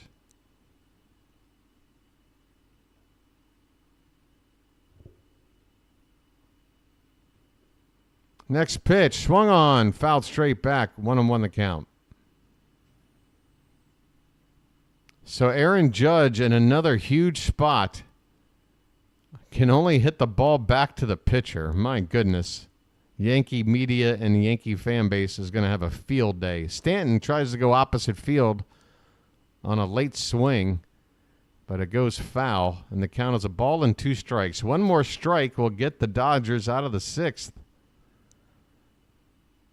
And that one's off the plate, 2-2. Hey, Froggy, you have yourself a good night. Come on back tomorrow and watch the end of baseball.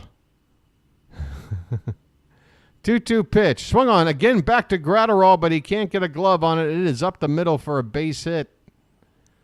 Judge stops at second base. He reached on that fielder's choice with that comebacker. So it's first and second now. Jazz Chisholm coming up to the plate. The tying run still on deck. And there are 2 out in the inning already. But another opportunity for the Yankees to at least put something on the board. And Dave Roberts is strutting out to the mound here to take Gratterall out of the game. I would imagine he's going to go to a lefty to face Jazz Chisholm. We'll find out who it is here in a minute. First and second for the Yankees with 2 down. A pitching change going on for the Dodgers. play some chill music. I'm going to open up the door here, get a little fresh air, and I'll be right back. A little fresh air before I have a special lucky, I guess.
All right, here we go, folks. Jazz Chisholm's at the plate. New pitcher in. It is the lefty Alex Vesia, who came in to get that final out in Game 2, right? I believe that's how it worked. Got the final out in one of the games. First pitch to Chisholm is low for ball 1. 2 down, runners at first and second for the Yankees. Jazz is 0 for 2 tonight.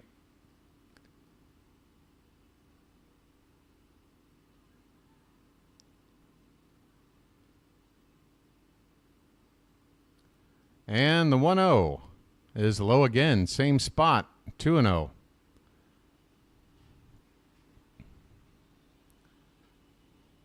Neither team has been all that great with runners in scoring position in the series. Dodgers 3 for 18. The Yankees 3 for 16.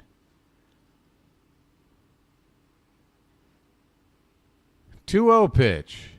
He got a fastball to Jazz. He took a big cut, but he fouled it off of himself. And the count is 2-1.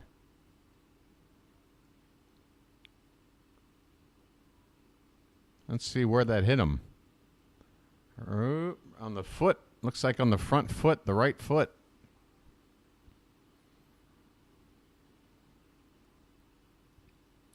And Jazz is still trying to shake it off. I don't know if this is all for theatrics, trying to make it look like he's hobbled, or if he really is. And if he really is, it's going to make it tough on him to produce here.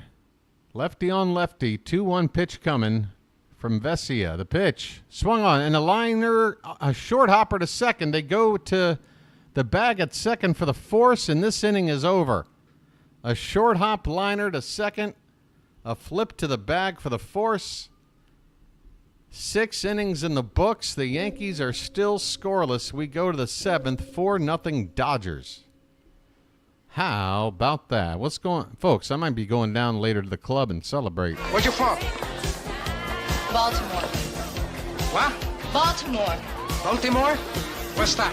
Look, it doesn't really matter, all right? Ooh, ah. All right.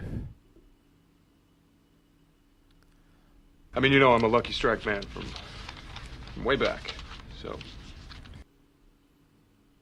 Any more Stanton memes out there? All right, well, we don't have to pick on an old man just trying to run. Come on now. We're better than that. Oh, come on. They're picking on this guy. That's ridiculous.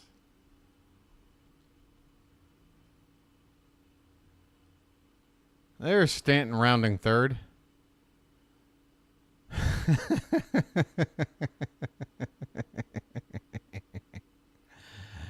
Yeah.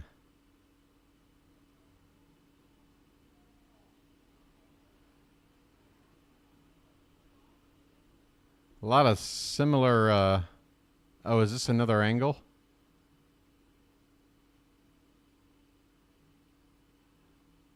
Oops.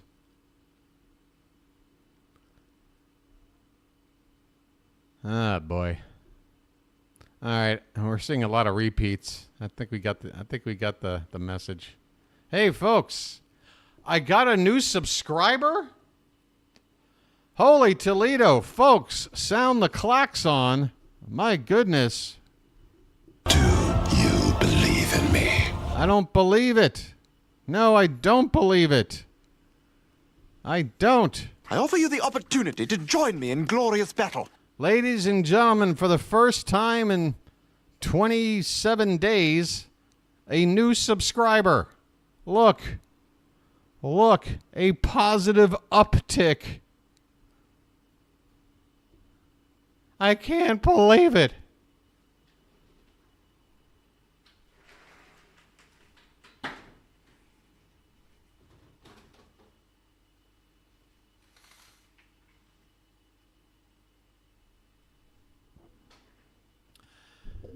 Yeah, I want to thank you for that. I really do.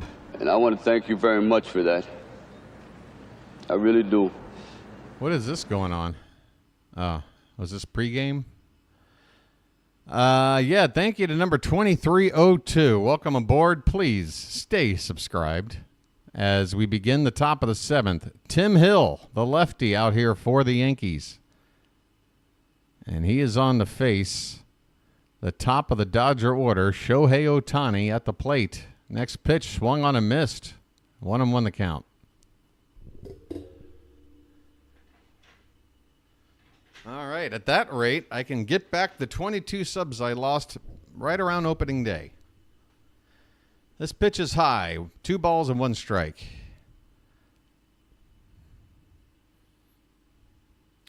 There is a collection of fans in Japan celebrating some kind of a venue. They look excited as Ohtani fouls this pitch away. 2 balls, 2 strikes, leading off the top of the 7th.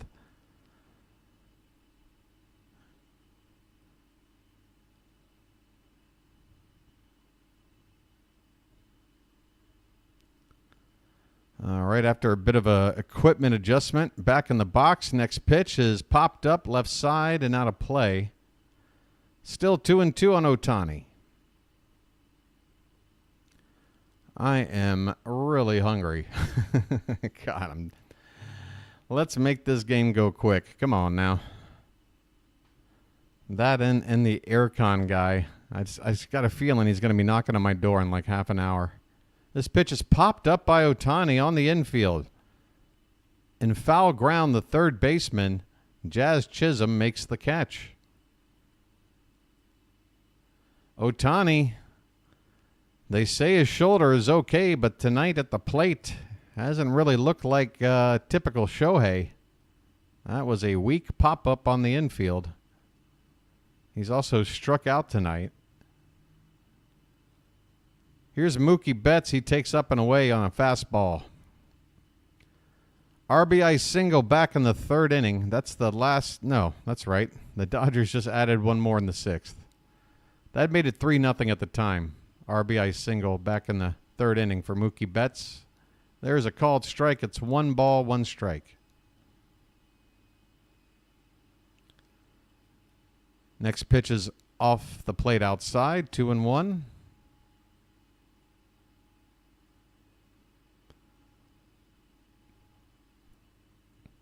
And that one is low and away. 3 balls and a strike. Boy, I tell you what. You look in the background at the faces of Yankee fans. They look miserable. There's a called strike. That was about an inch or 2 outside, but Hill gets the call, and the count goes full. Yankees are already getting another reliever ready, the right-hander Clay Holmes. That pitch is high, ball 4.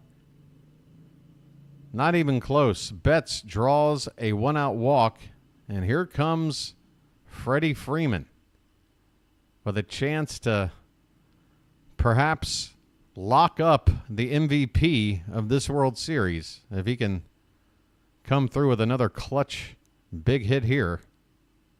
Oh, look at those Yankee faces. First pitch to Freeman is outside, ball 1. He's 1 for 2. That 2-run homer back in the first inning. He also reached on an error by Jazz Chisholm. This pitch is hit on the ground hard but foul, and the count 1-1. And Freeman looks to be limping a bit after that swing. Oh, he fouled it off of his foot. I did not see that. Right on the instep of his front right foot. Right around the ankle there, actually. So Freeman is in some pain. And the trainer is out there along with Dave Roberts. I think they're just going to try to buy some time to shake it off. I don't think they're going to take Freeman out of this game unless something's broken.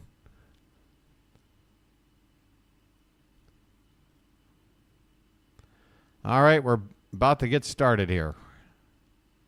Or restarted, I should say. And here's a check on Betts at first. He's back in. It's a 1-1 count on Freddie Freeman, 1-out runner at first. Pitch. Line foul behind the plate. 2 strikes.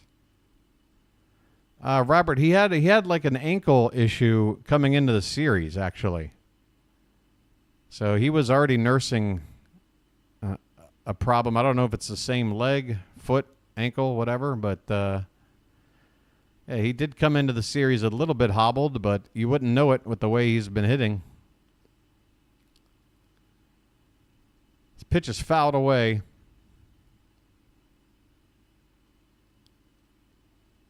One-two pitch, hit on the ground, second base. Glaber turns around, throws to second for 1, then back to first, but Freeman's able to beat it out despite the bum foot. So that'll go down as a fielder's choice. Lead runner is forced out at second base. 2 down, Freeman at first. And that'll bring up Teoscar Hernandez. Teoscar's big play of the day was in the field, as he was the one that fielded that base hit and threw home to nail Giancarlo Stanton at the plate. The Yankees are going to the pen again. Clay Holmes is coming on out. Folks. Hey, everybody, we're all going to get late. Another Yankee pitcher on his way out. Make that pitcher number 6 on the night as Clay Holmes is about to enter the ballgame. 17 pitches from Leiter, 15 from Cortez, 17 from Cousins, and 17 more from Hill.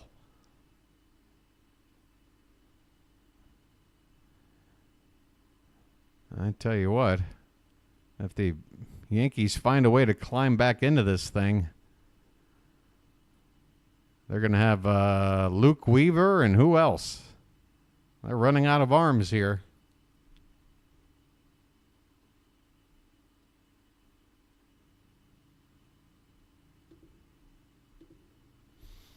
Oh, my sinuses. Hold on a sec.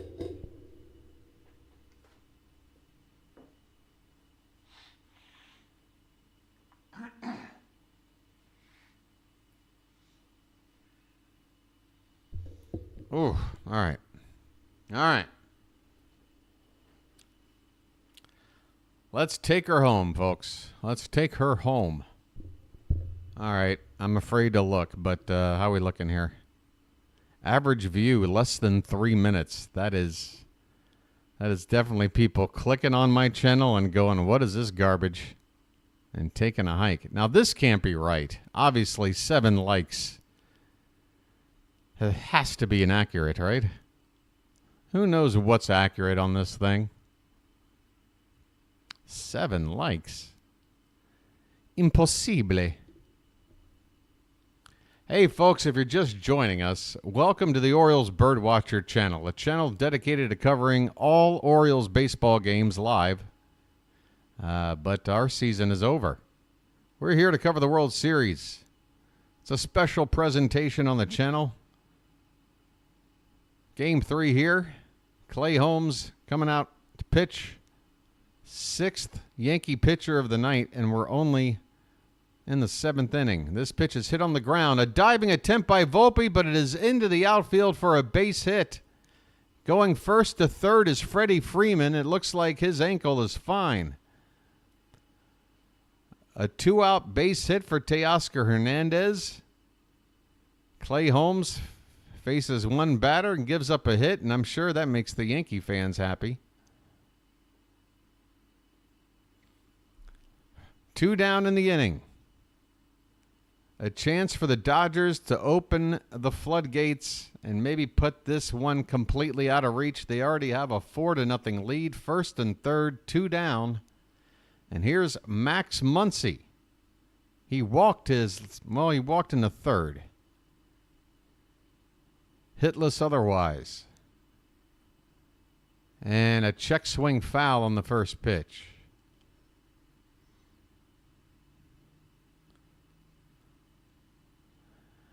I can't get a double like. Oh, well. Thanks for trying there, Sharon. I appreciate it. The 0-1 pitch is low and in. 1 ball, 1 strike.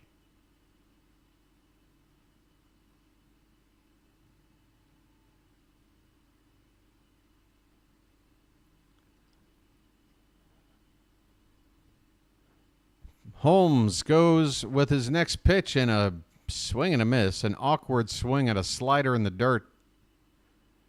2 strikes on Muncy.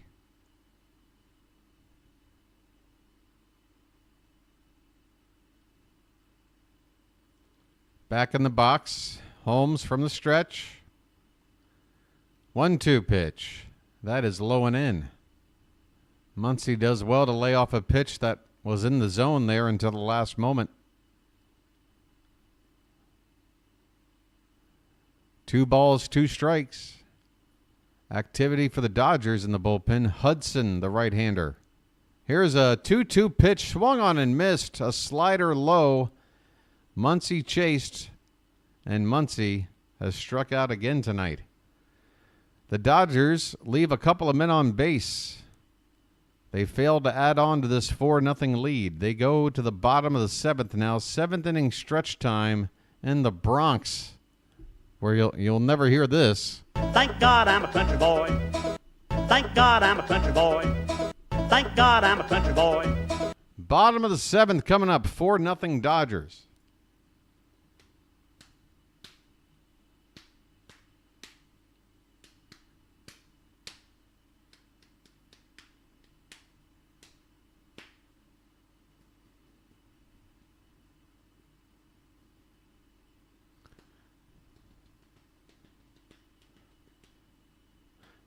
Hey, you know what I'm going to try to find if it's out there? I'm sure it's a 1 in a million. But, Fernando Valenzuela, he pitched a year for us. If I can find an Orioles game for a retro watch party, how about a Fernando start? That'd be pretty cool.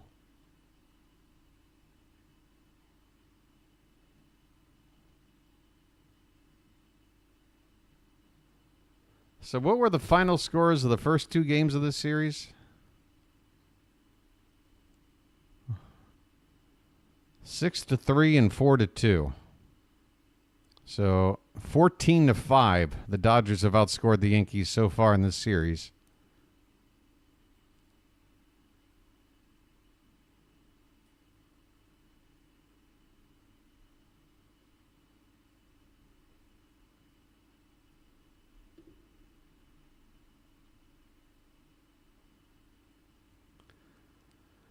All right. We should be coming back from the break here momentarily. Let's see who's due up for New York. 6, 7, and 8. Volpe, Rizzo, Trevino. Righty, lefty, righty. A lefty, Vesia, was on the mound to get the final out in the previous inning. We'll see if they go to a right-hander to start this inning or keep Vesia out here.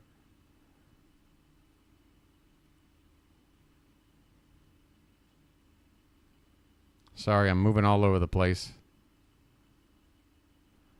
They haven't changed the name on here yet. I feel like they would have by now. So I'm going to guess Vesia, who's only thrown 4 pitches, is going to start this 7th inning and maybe face 2 batters. Get Rizzo, that lefty, batting second.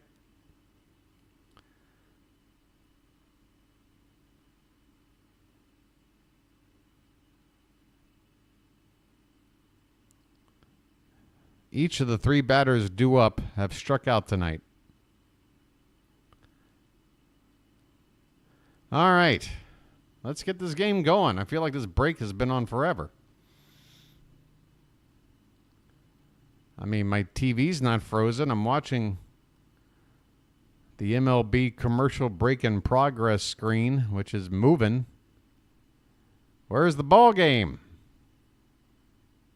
I got nothing left to talk about.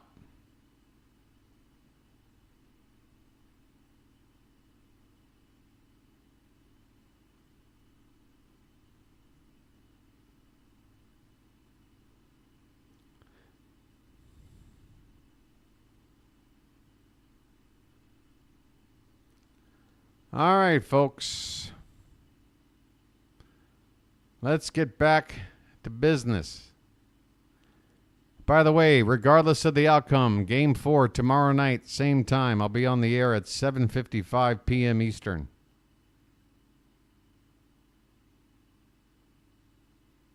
Could be the final game of the series.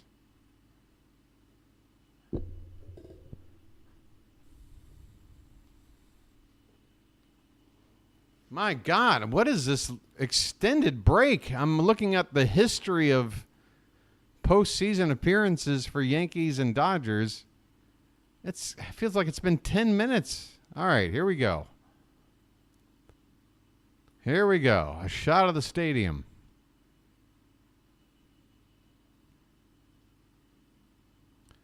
Bottom of the 7th, about to get started. Again, Anthony Volpe will lead it off. It is a right-hander on the mound, so Vesia is out of the game. Who's this? It's Hudson, and he throws a first pitch slider off the plate for ball 1. Daniel Hudson has appeared in 5 postseason games. 4 1/3 innings, gave up 1 run. The 1-0 is low and away, 2-0.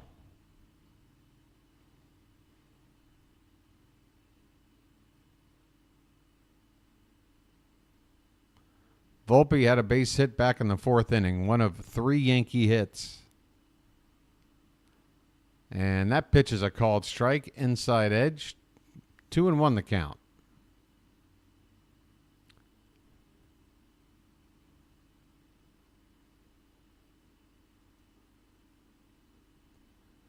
The pitch from Hudson is over the plate but low, 3-1.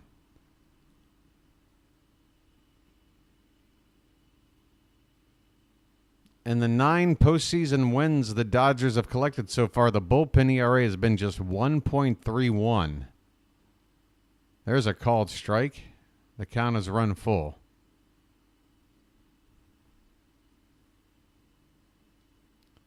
Rizzo is on deck.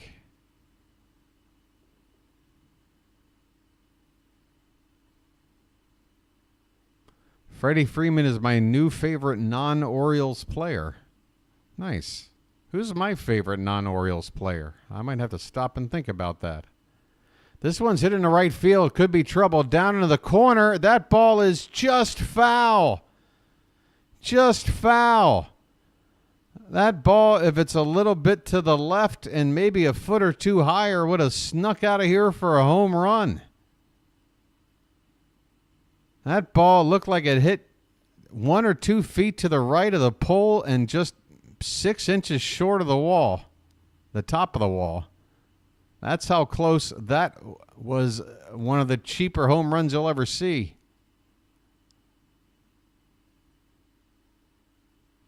Instead, it's just a foul ball, and the count has gone full on Anthony Volpe.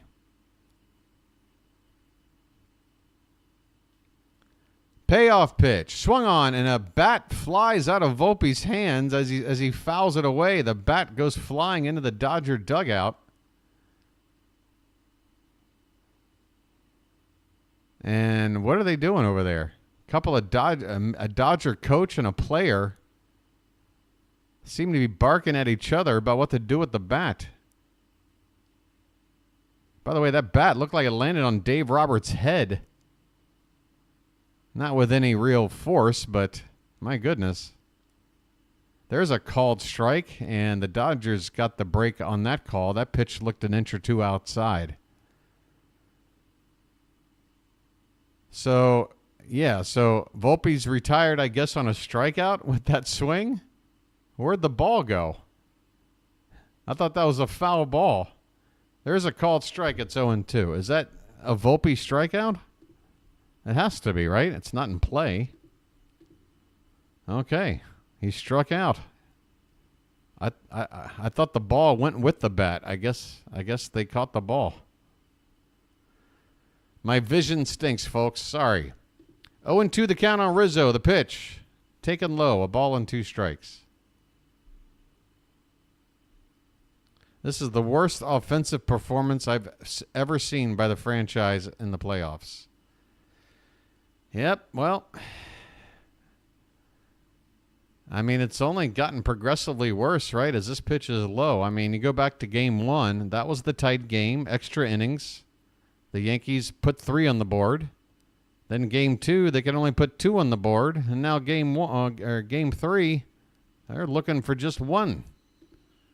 Popped up by Rizzo behind the plate, out of play. 2-2 the count. Base is empty, 1 down.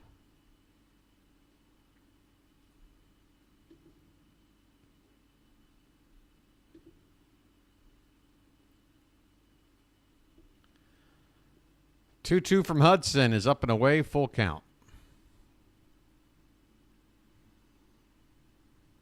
Austin Wells, the left-handed catcher, is on deck and will pinch hit for Trevino.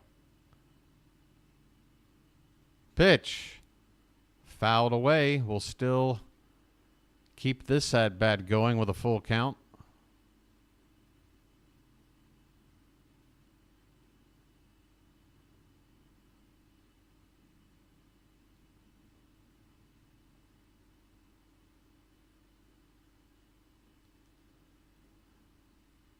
One out, nobody on, bottom of the 7th, and the payoff pitch to Anthony Rizzo from Hudson is on the way. Swung on, drilled, but foul, off to the right. Still 3-2.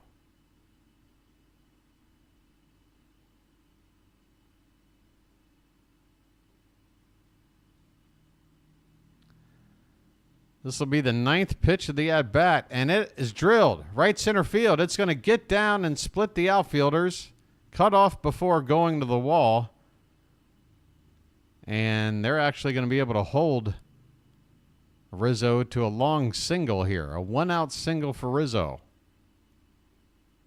And again, Austin Wells is going to come up to pinch hit and bat from the left side against the righty Hudson, who cannot be removed yet from the game.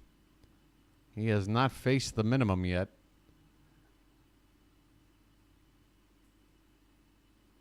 Mark Pryor, the Dodger pitching coach, is out to have a chat.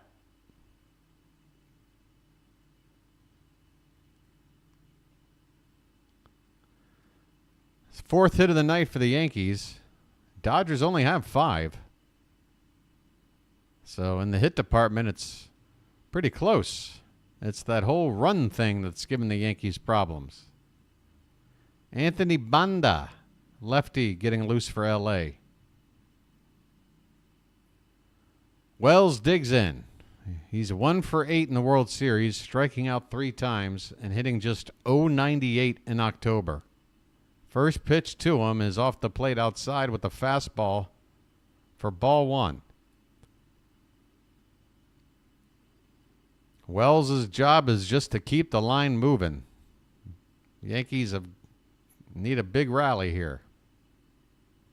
1-0 pitch taken just a bit low, 2-0. Hudson maybe trying to be a little too fine. Trying to finesse a pitch on the edge of the zone. Does not get the call. The 2-0. That one is in the zone a little more. Wells gets a piece. Popped up third base side. Foul ground. Looking to reach into the stands is Max Muncy, but that darn cargo netting got in the way. I don't think he had a chance to get it. That ball was about 3 rows back. 2-1 the count on Wells.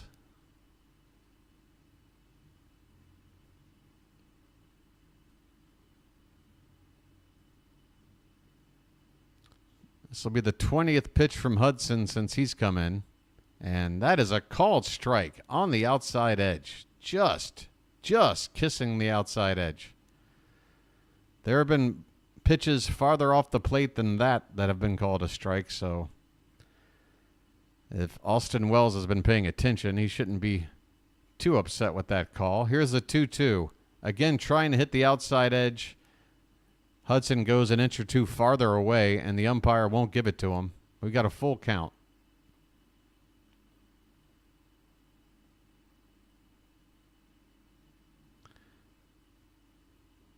Runner at first. And the pitch. Bottom of the zone, called strike 3. Wells had flipped his bat away as if to say, I earned a walk. No, you did not, sir. Well, y'all come back now, you hear? Grab some pine, Mr. Wells. Well, y'all come back now, you hear? I'm sorry about that. You get nothing. You lose. Good day, sir. Hit the bricks, pal. You're done. Well, I say when you gotta go, you gotta go. How about this? Peace, love, dope. Now get the hell out of here.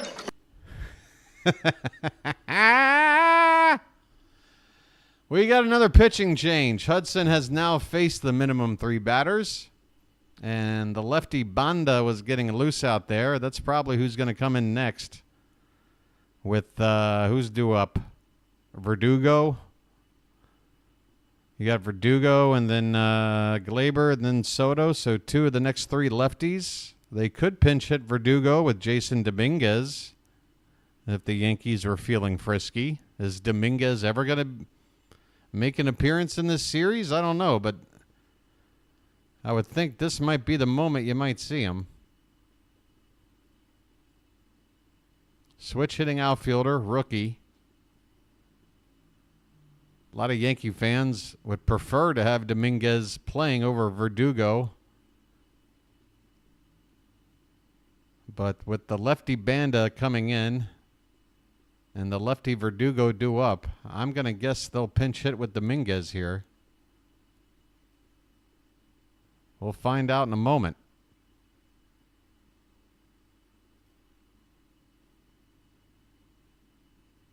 Two down in the bottom of the 7th. The Yankees have been held scoreless throughout the game. The first 4 innings, they just couldn't touch Walker Buehler. They finally strung a couple of hits together in the 4th or 5th inning. Got a rally cooking, but could not cash in. And then the bullpen has come in for the Dodgers, and so far they've held the Yankees at bay. Still no runs. 2 down here in the 7th.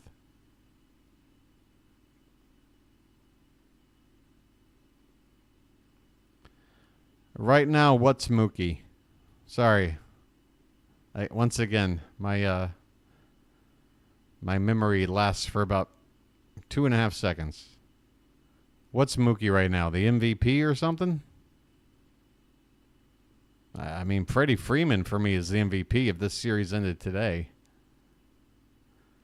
Hey, Verdugo's going to bat against the lefty. Okay. And he takes a first pitch fastball upstairs. I guarantee you Yankee fans will be talking about this.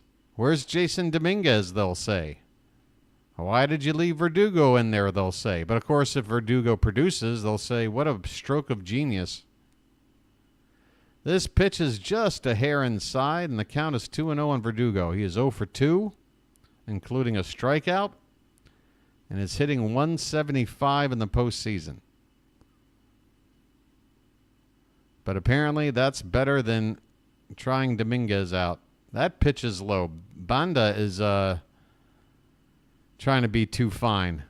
He has fallen behind 3-0 on Verdugo. 2 down, runner at first, up by 4. Throw strikes, dude. Just throw strikes. Make Verdugo do something. And that is ball 4. Wow. Well, that is definitely something to get the Yankee fans excited about. A new pitcher has come in and issued a 4-pitch walk. And now you got Gleyber Torres coming up, and then the lefty Juan Soto after. Banda's going to have to be in there to face Soto unless he gets Torres here for the final out. So you got the lefty-lefty matchup you'd want, but if Banda isn't effective, then lefty-lefty may not matter. He gets a first pitch, get me over strike here to Torres to make it 0-1. First and second, 2 down. The 0-1 to Torres is in the dirt.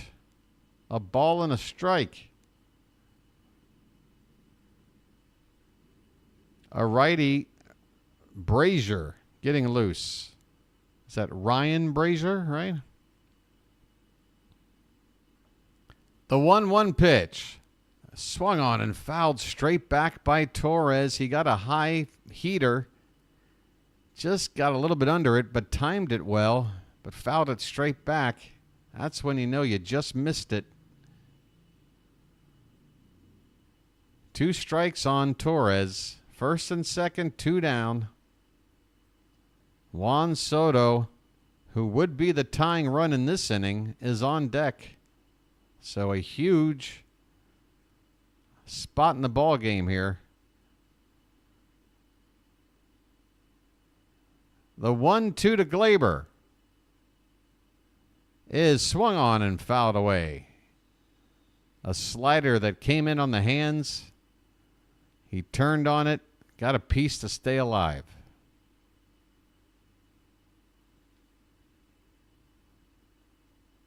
Another 1-2 pitch. Banda with a long look at second. Here it is. Low and in on another slider. Laid off by Torres. The count even up at 2-2. Once again, Juan Soto, the man on deck.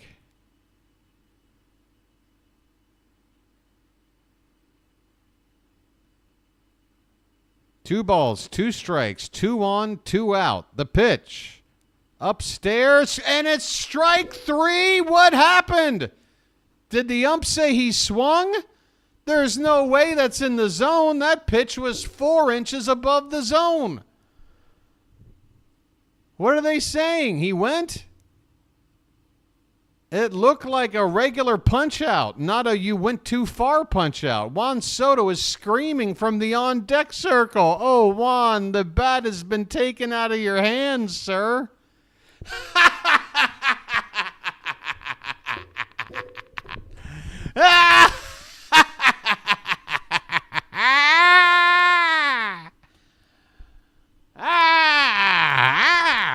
Oh, the Schadenfreude is thick with your boy BW. Oh, the Schadenfreude. Oh, the Yankee tears. I'm drowning in it. I'm drowning in Yankee tears. Oh, my. 'Cause everybody hurts sometimes.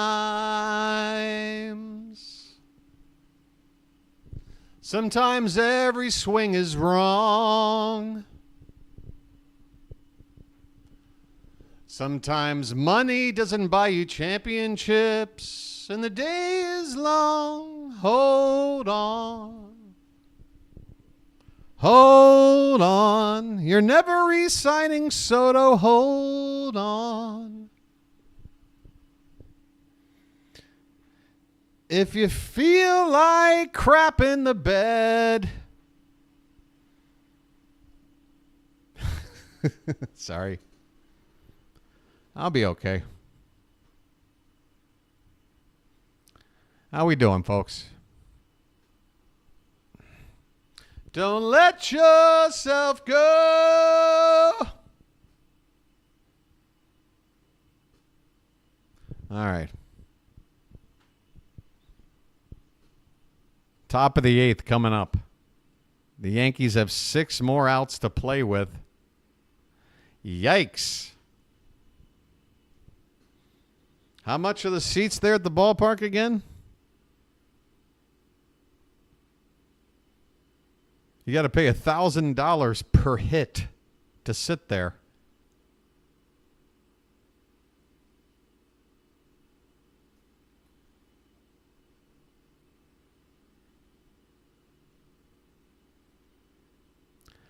All right.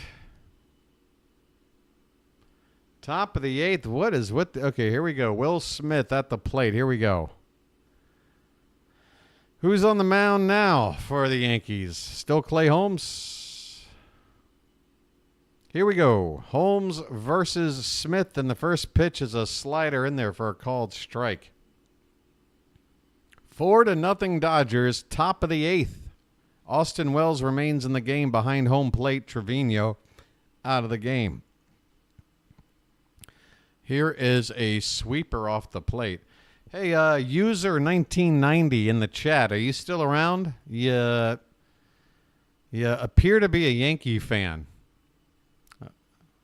Any reason you think Jason Dominguez doesn't get pinch hit for Verdugo in that last inning? I'm curious. 2-1 the count on Will Smith.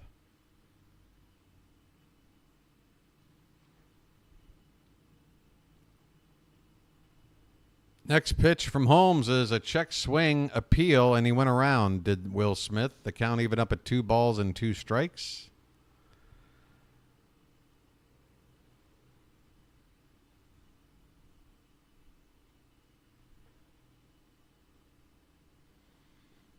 Two from Clay Holmes is a breaking ball, and it's low. Full count. George's shift is over.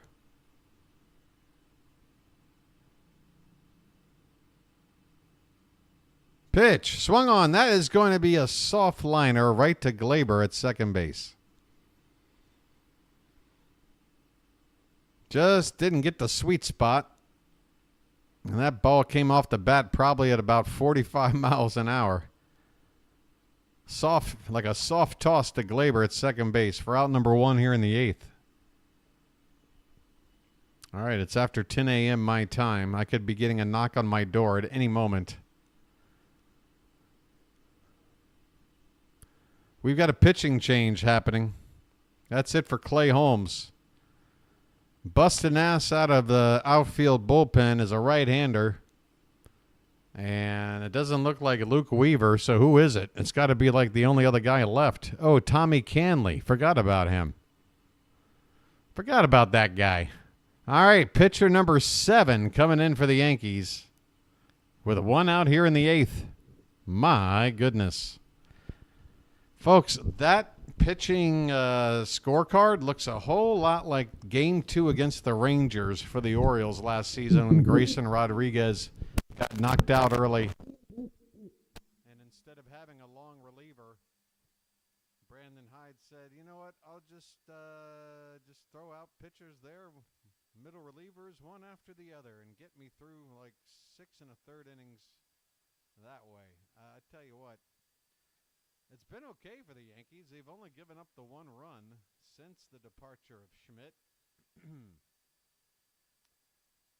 You got to put all the blame on the bats. Stanton's 2 for 3. The rest of the team is what? 2 for what? 2 for 4, 7, 10, 15. 2 for 15 from the rest of the lineup. Oh, am I not counting Volpe and Rizzo? Okay, make it, 2 for 15. Wait a minute, let me count this again. I'm taking Stanton out of the equation. That's 7. Skip Stanton, 10, 16, 18, 20. Oh, it's 21. 2 for 21. I'm sorry. I was being too kind. Yankee hitters tonight, outside of Stanton, are 2 for 21 at the plate. Ouch.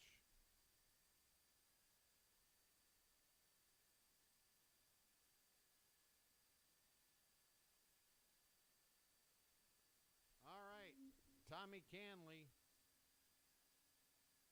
Tommy, Canley, hear me. Canley, feel me near you. Get it?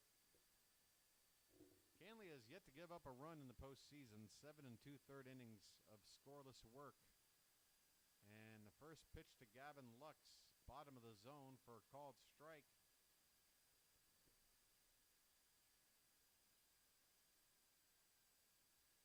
Well, thank you, George. How about you spread the word for me, buddy? That's all I ask. Folks, that's all I can ask for people watching my channel during the off season.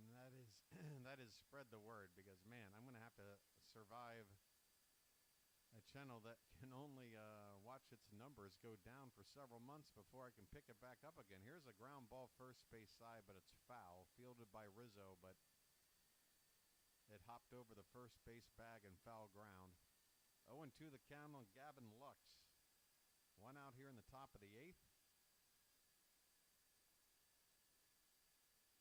Juan Soto will lead it off for the Yankees in the bottom half of the inning, and that's precisely the situation you want.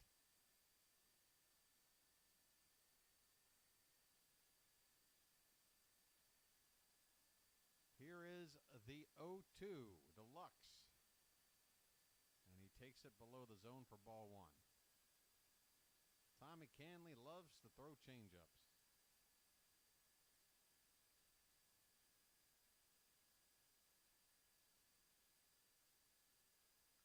One-two pitch. There's a changeup, and that is a called strike 3 on the outside edge. Down goes Lux looking. He's not happy with the call. 2 down. You can't hear me. What are you talking about? Oh, wow. Why is my volume so low? What in the God's... Hold on. Okay, am I back? Am I back? Hello, hello, hello. Oh, yeah, I see on the meter there. Sorry about that, folks.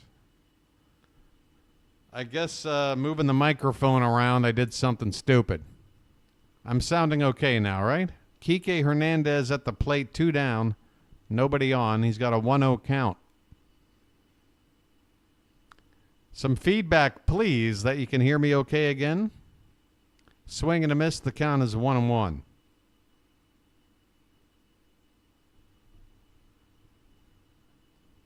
Any feedback will do.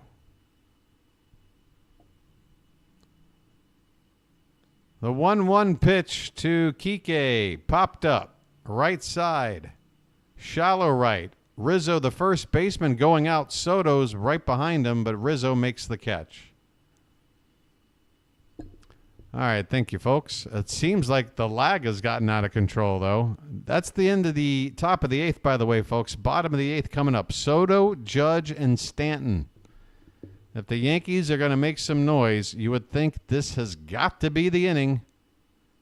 Because if these guys get retired and don't come up again in the 9th, down by 4, I think you can go ahead and put this one in the books. All right, let's do a lag check real quick, even though this game's nearly over. I say a number. Please type it in as soon as you hear it. And unfortunately, I got a bad feeling. The number is 9. Please type in the number 9. Send it in as soon as you can. Don't feel obligated. I'm sure enough people will do it, and I'll get an idea. I hope to see that number in 3, 2, 1. Show me that number. Yeah, see, that's a problem. I don't know what happened with the lag. It was better earlier in the night. See? Just starting to see a number 9. That is not good. And yet nothing has happened in order for that to occur. Excellent condition, according to YouTube Studio. Streaming software is showing green bars filled to the brim. I couldn't tell you why we got such a lag problem, folks. I could not tell you. But that sucks. Now I'm just going to be keeping an eye on my volume here for the rest of the game.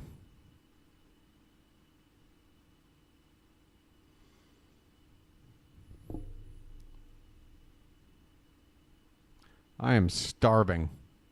It's never good to get this hungry because then you wind up making the crucial mistake of overeating. Like, I'm probably going to go down and get a giant breakfast, the whole works, like an omelet with like some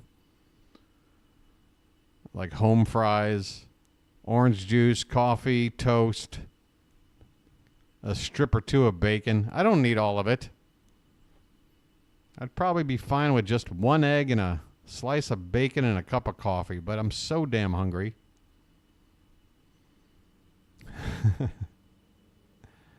I want to eat.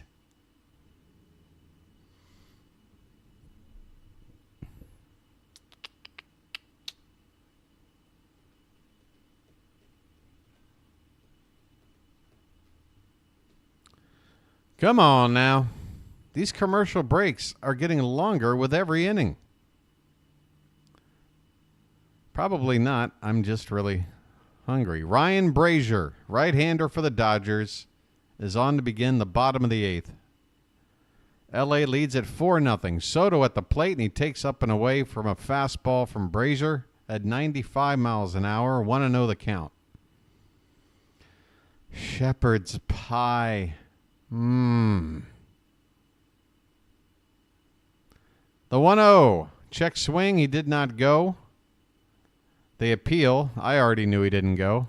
Third base umpire confirms it, and the count is 2-0. Soto is 0 for 5 off of Brazier in his career. And he takes a called strike here. 2-1. Does Brazier have the key to quieting Juan Soto? Excuse me. Swing and a tapper foul at the plate by Soto, who swings and puts the ball away with his bat toward the dugout. 2-2 the count. I got the munchies, I guess. I don't know. My stomach is turning in knots. Pitch in the dirt, full count. Full count on Juan Soto, leading it off in the bottom of the 8th.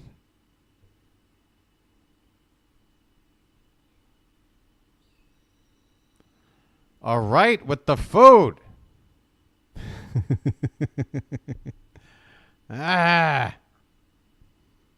Who's this guy?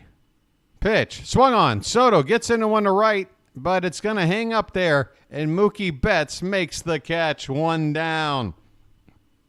Folks.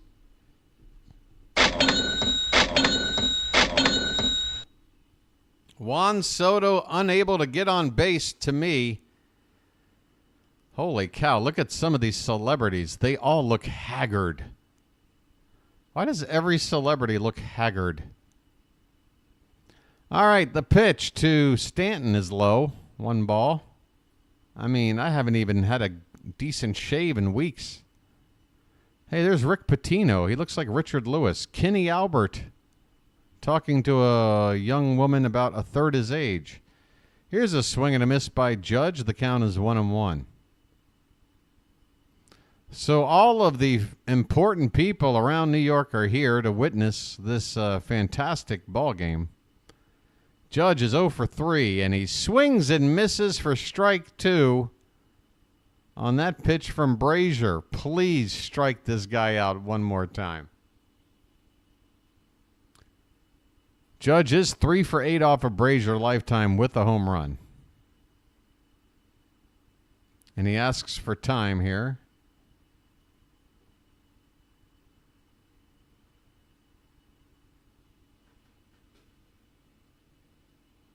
Here comes the 1-2.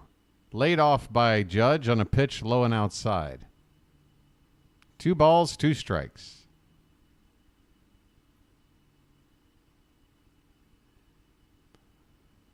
And the pitch. Oh, try to clip that corner at the knees. Did Brazier, but just off the plate. And Judge lays off. He's got a full count. Payoff pitch coming. Check swing. He did not go. Aaron Judge draws a walk. Well, that's something.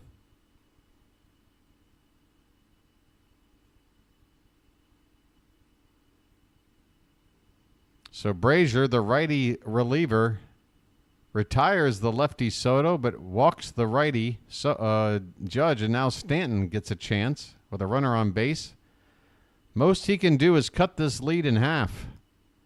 And he takes a huge hack at a fastball, belt high. Swing and a miss for strike 1.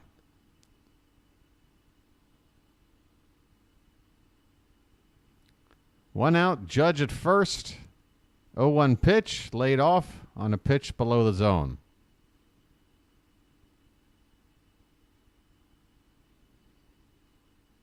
Five outs left to play with for the Yankees. Down by 4. Still scoreless in the game. The pitch swung on and missed, and Stanton chased a fastball in on the hands. 1-2 the count.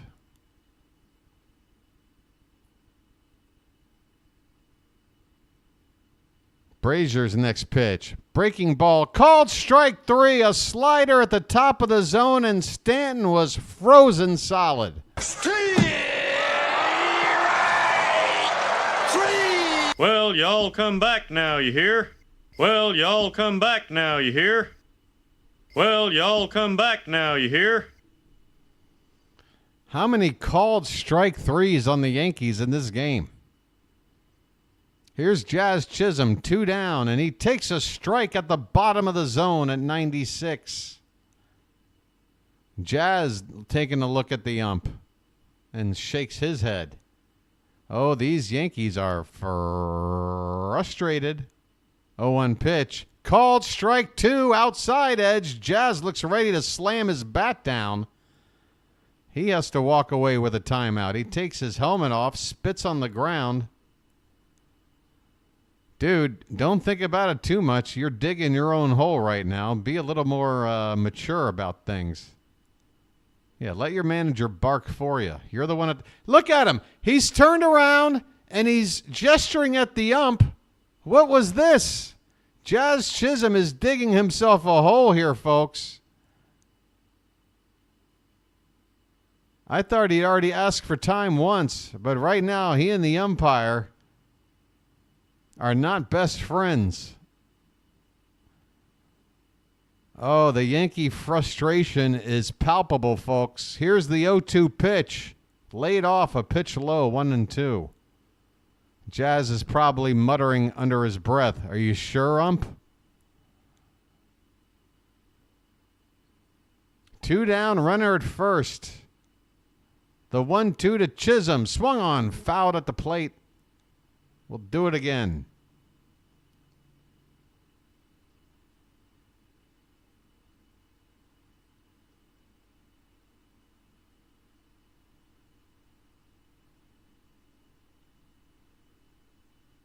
The 1-2. Reached for, fouled away. Looked about an inch or 2 outside, but too close for Jazz to let go by him. He stays alive.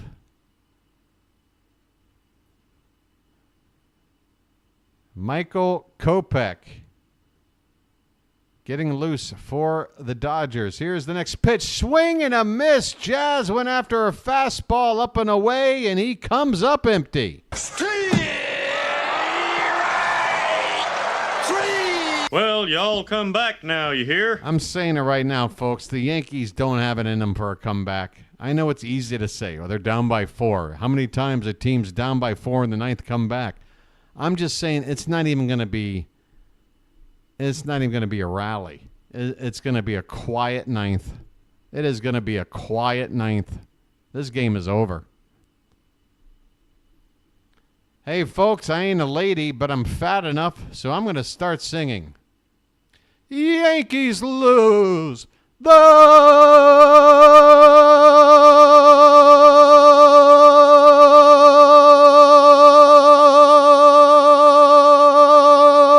Yankees lose. How's that?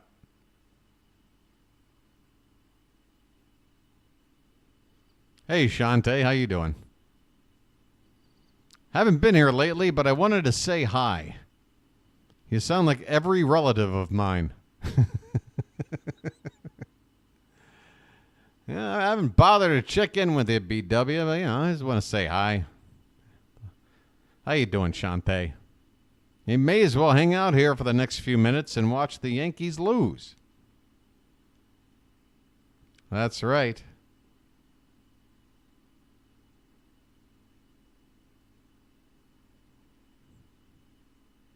Hi.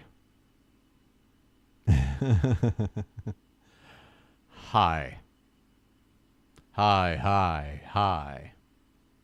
Hello. I'm sorry I lost myself. I think I thought you were someone else. Should we talk about the weather? Hi. Should we talk about the government? Hi. Hey, name the band and you win chat for the night.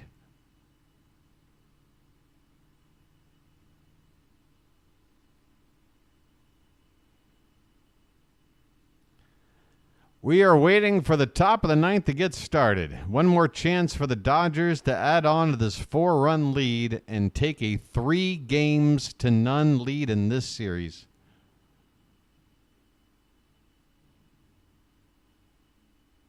Is it really just 12 likes? 12 likes all night? Folks, there's been more than 12 of you in the chat. Clearly, this... There's not a whole lot of incentive for me here. Could you please just do me a solid and hit the frickin' like button? My God. Tommy Cantley out to start the 9th. First pitch to Tommy Edman is fouled away 0-1. Edman 0 for 2 with a walk. I mean, come on, folks. Yeah, I'm gonna guilt you into it. Give me a break. Hit the like button. How's this for a trade? I give you 3 hours of a well-called World Series with a little bit of humor and entertainment tossed in. You tap a button that lasts about half a second. We'll call it even. How's that for a trade? Thanks. 0-2 the count on Tommy Edman. Pitch. Inside 1-2. I mean, folks.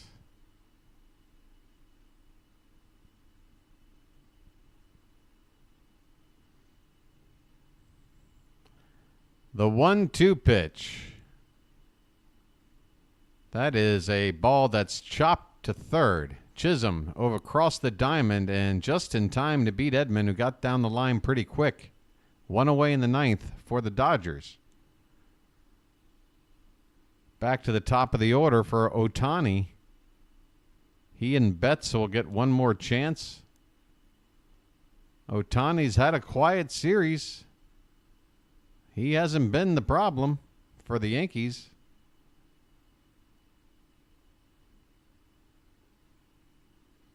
And right now, Ohtani's taking a look at a iPad Looks like the Yankees are making a pitching change. They got one more lefty to go to, or are they going to go straight to Luke Weaver here? Because that's got to be the only arm left, right? Luke Weaver is coming into the ballgame. Wow. Talk about desperation. They're bringing in their closer down by 4 in the 9th. They got to play the next 2 nights. Yeah, I get it. You got to win here, but I don't know. This is precisely the way Brandon Hyde used the bullpen against the Rangers in that loss. And I know not everything is the same, but again, what this does, like, not only if you've got a long man, you've got the same chance to keep the game within reach and then not tax your entire bullpen. They've got to play the next 2 nights. And I'm saying 2 nights. They got to win tomorrow in order to even play another night. But now all these guys are going to, somebody's going to pitch back-to-back games. Whoever pitches tomorrow out of the pen will be back-to-back games. Yikes.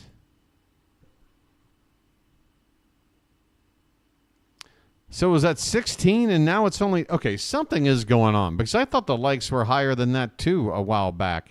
Hey, welcome in 2303. Hey, I'll tell you this. If the like button's got a problem, but the sub count is going up, I'll take the trade off. Let me open this up here on another page.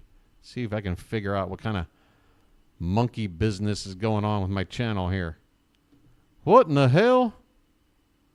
Jesus, Bobby. What the hell happened to my like count? Let me see. I'm going to go in as a viewer and see what I see on the actual channel here. Let's see what we got here. I want to make sure I don't miss the game. Okay, still a commercial break. I'm showing 13 likes.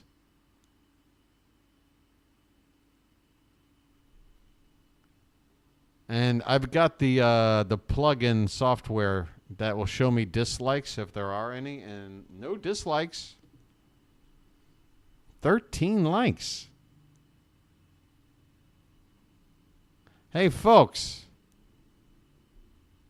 Help a brother out. I don't know what the hell's going on. All right, back to the ball game.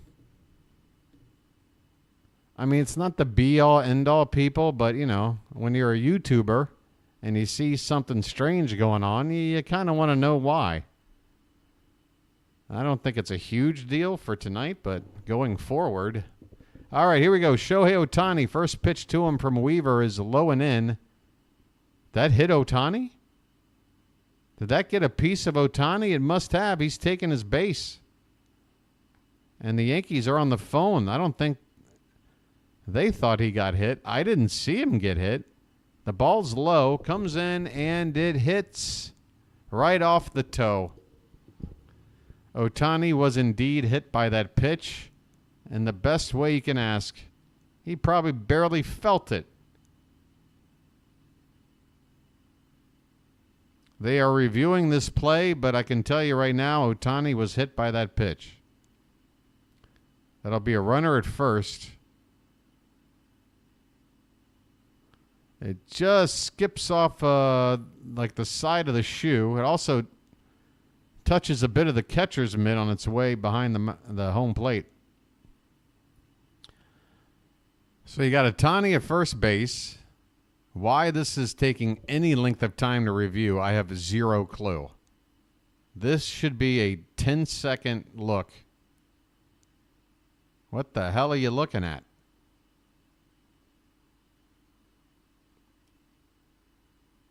All right, there's the call. Ohtani stays at first, 1 out. And the next batter's Mookie Betts. See if Ohtani's got any plans on trying to swipe a bag here. I probably would not. Maybe play a little hit and run once you get to a certain count, but a straight steal here, I probably wouldn't after that shoulder thing in the last game. And just let Mookie swing. He takes ball one, does Mookie Betts. 1 for 3 with a walk, an RBI single.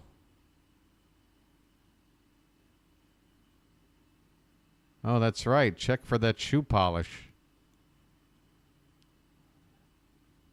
The 1-0 is low, 2-0. And that's the other thing. I mean, this is your supposed closer. The Yankees have been battling with who the hell is our closer all season long. Luke Weaver finally anointed the guy, and then you're going to bring him into a spot like this. Mookie Betts, this is a double play ball. Volpe to second for 1. Torres to first, and Weaver gets the perfect pitch. Well, I take it all back. You have to hand it. You have to hand it to Aaron Boone. He made the bullpen committee approach work. I mean, 2 2/3 innings from Schmidt, but otherwise 6 1/3 innings of 1-run ball from the bullpen. You can't really ask for much better than that. 6 1/3 innings of 1-run ball and just 3 hits, a couple of walks for this Yankee bullpen. They certainly aren't the reason this game is where it is. We are going to the bottom of the 9th inning, folks, and guess what? The last 3 guys to come up to hit in this inning would be Soto, Judge, and Stanton. Things should be getting started with Jazz Chisholm. Oh, no, Jazz made that final out, right? Still, it's a long way to go. You got Volpe, Rizzo, and then Wells. And then you still got Verdugo and Torres. So even if they got 2 men on base and 2 out, Soto is still on deck. It's gonna be something. 4-0 Dodgers going to the bottom of the 9th. Just 9 hits combined between the two teams. Yankees with the only error.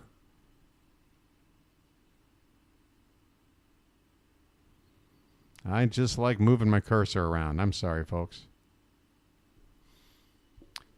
Bottom of the 9th, lucky? Okay, why not? Starving. It's probably going to make me even hungrier, but I should be moments away from running downstairs. So, smoke them if you got them. In fact, how about a special appearance from a friend of ours?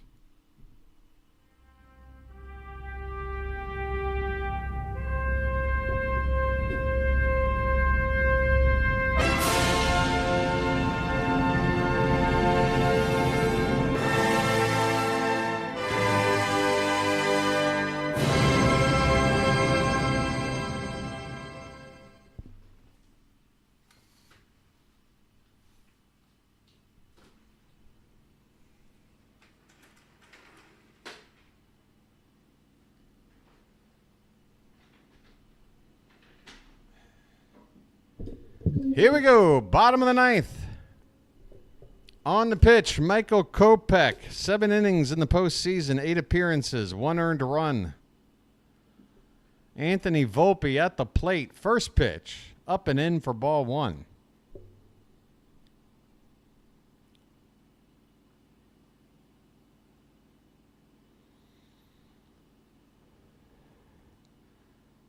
Next pitch is right down Broadway, 97 miles an hour. 1 ball and 1 strike. Kopech's next pitch, swung on, foul back, 1-2. Another fastball. Late on it was Volpe. 3 more outs.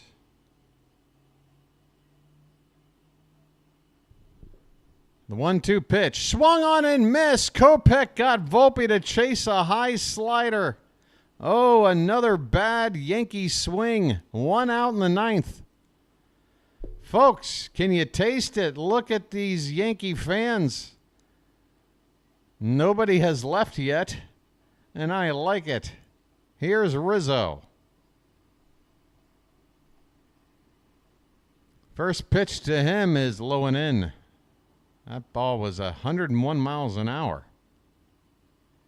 I predicted not much of a fight in the ninth, and so far, my prediction is rung true. Let's see. This pitch is high, 2-0. Kopech needs to get in the zone here.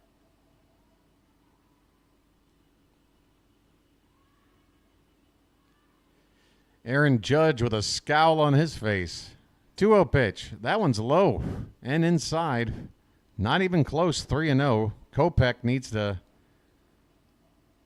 regain his command here.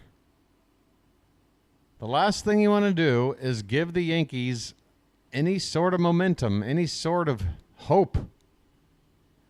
3-0 pitch. That's taken all the way for a strike.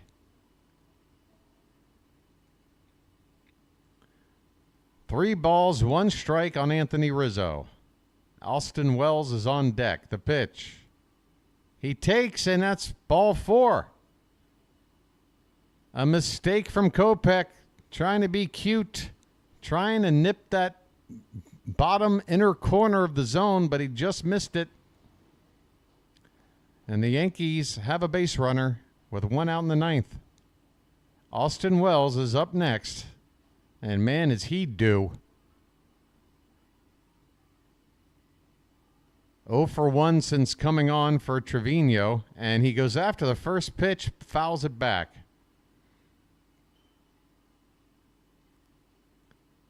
Wells' average in the postseason is now down to .095.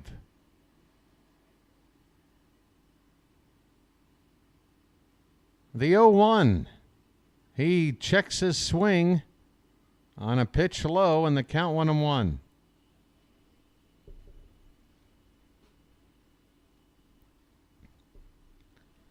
A ground ball could end the ball game.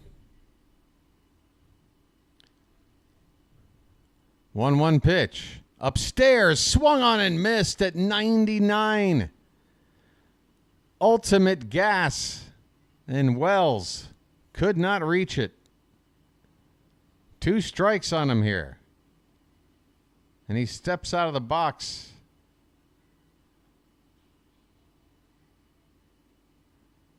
Now back in. 1 ball, 2 strikes. Runner at first, 1 out. Kopech from the stretch. The pitch. Swung on. Fouled straight back. Triple digits again on the gun.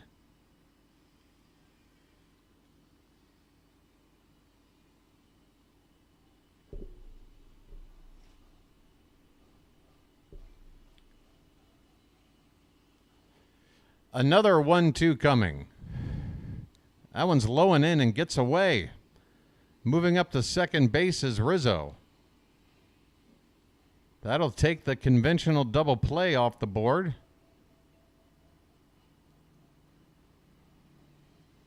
A wild pitch from Kopech. 2-2 the count on Wells. Blake Trinan, the Dodger closer, is getting loose. I would imagine one more base runner and they'll go to him. It'll be a save situation at that point. Pitch to Wells, popped up. This should be the second out. On the foul side of first base, Freeman with the catch. 2 down in the ninth. The Yankees are 1 out away from getting shut out at home in the World Series after falling behind 2-0. Ouch. Here we go. It is Verdugo, the number 9 hitter at the plate, and he takes a called strike, 99 on the inside edge. Nothing you can do with that pitch. 1 strike, folks. Can you feel it? Can you feel it? Can you feel it? Swing and a miss. 101 on the gun, and the Yankees are down to their final strike.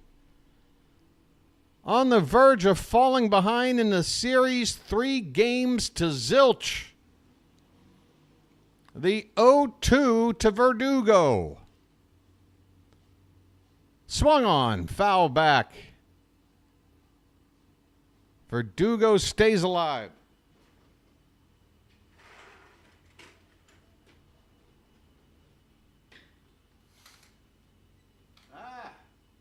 Don't fall down. Forget it. Forget it. 0-2 pitch coming. Swung on and drilled. Oh, Verdugo. He got it. He got it into the short porch. It's a 2-run homer for Verdugo, just clearing the short porch and right by 2 rows.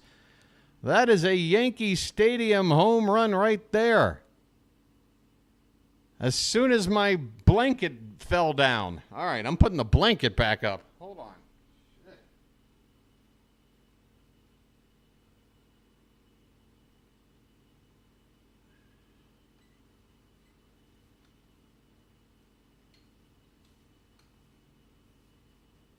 Stay. All right. All right. This damn chair, I swear to God. What is with the wheels on this chair? Ugh. All right. Too little, too late. Let's hope so. The Yankees need a base runner to get the tying run to the plate. Gleyber Torres is the man due up. And here's the problem. If he does get on the tying run, is the last guy you want to face. First pitch, in there for a strike, 98, top of the zone. 4-2, the Dodgers now lead. The Yankees finally got on the board, but will it be a meaningful rally? We'll find out. The count is 1-1 now on Torres.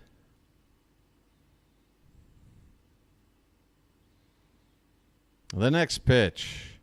In there for a strike, and once again the Yankees are down to their final strike. Torres just needs to find a way to get on base. Here comes the pitch. Breaking ball. Oh, what was that? A cutter. Oh, nasty movement there. I'm like, I was thinking breaking ball as it was getting toward the plate, but I'm like, that's too fast. That was a cutter. Upstairs, 2-2 the count. Pitch. The comebacker up the middle. Shortstop Edman over to first in time. And the Dodgers have done it. The Los Angeles Dodgers are 1 game away from winning the 2024 World Series. They have taken the first 3 games. They held court in L.A., winning 2, and they've come to the Bronx to win this one. The Yankees were shut out until 1 batter before the end of the game. They do put a couple of runs up on the board, but this was L.A.'s game from start to finish. A fine start, 5 innings of great work from Walker Buehler. The bullpen came in, and other than that 2-run bomb given up by Kopech, they get the job done. Final score, Dodgers 4, Yankees 2. The Yankees are on the brink of getting swept in the World Series at home tomorrow night. My goodness, folks, how about that ball game? Yeah, a shutout would have been nice, but you know what? It's the fact that they got it's even more miserable. And look at Soto's face. Oh, give me a screenshot of that Soto face. I'm going to make that my wallpaper. I'm going to get a 70s van and make it a mural on the side. All right, folks. The Yankees lose again. The Yankees lose. Start spreading the news. They're losing today. They're on the verge of being swept. New York, New York. If they can blow it. Anywhere, it's up to you. New York, New York. Bam, bam, bam, bam, bam, bam, bam, bam, bam, bam, bam. Oh, yeah. Boo York, Boo York. These vagabond shoes.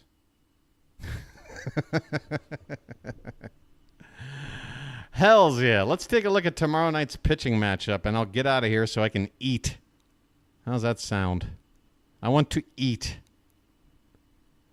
Can we get a look at tomorrow's matchup?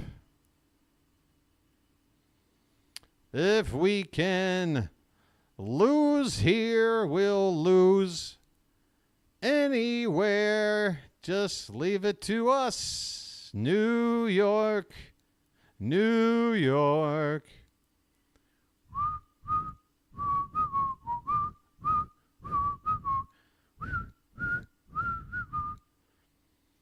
All right, let's take a look. Once again, folks, I'll be on the air tomorrow at 7:55 p.m. Eastern. The matchup. Luis Gil is going to be on the mound for the Yankees. The Dodgers, undecided. Undecided. Very interesting. Very interesting. There you go, folks. All right. That's going to do it for me. Let me see if there's anybody, a colleague of mine, maybe calling another sport. If so, I'll send you on over there. If not, I'll just sign right off. We've got a bunch of upcoming stuff, nothing live. Okay. I'm out of here, folks. I hope you enjoyed tonight's Yankees loss. I'm getting pretty good at this. When it comes to calling Yankee games, the Yankees are 0-3. Folks, I might have to start a second channel where I only call Yankee games so that they can maybe next season go 0-162. How's that for an idea? Yeah, buddy. Dodgers ahead 3 games to zilch. I hope you guys have a good rest of your night. Have some pleasant dreams, and come on back tomorrow night for what may be the final game of this 2024 season. How sweet it would be for a Yankees getting swept at Yankee Stadium moment. I'm here for it. I hope you're here for it too. This has been the Bird Watcher, folks, and I'll chirp at you later. Good night, everybody. These vagabond shoes.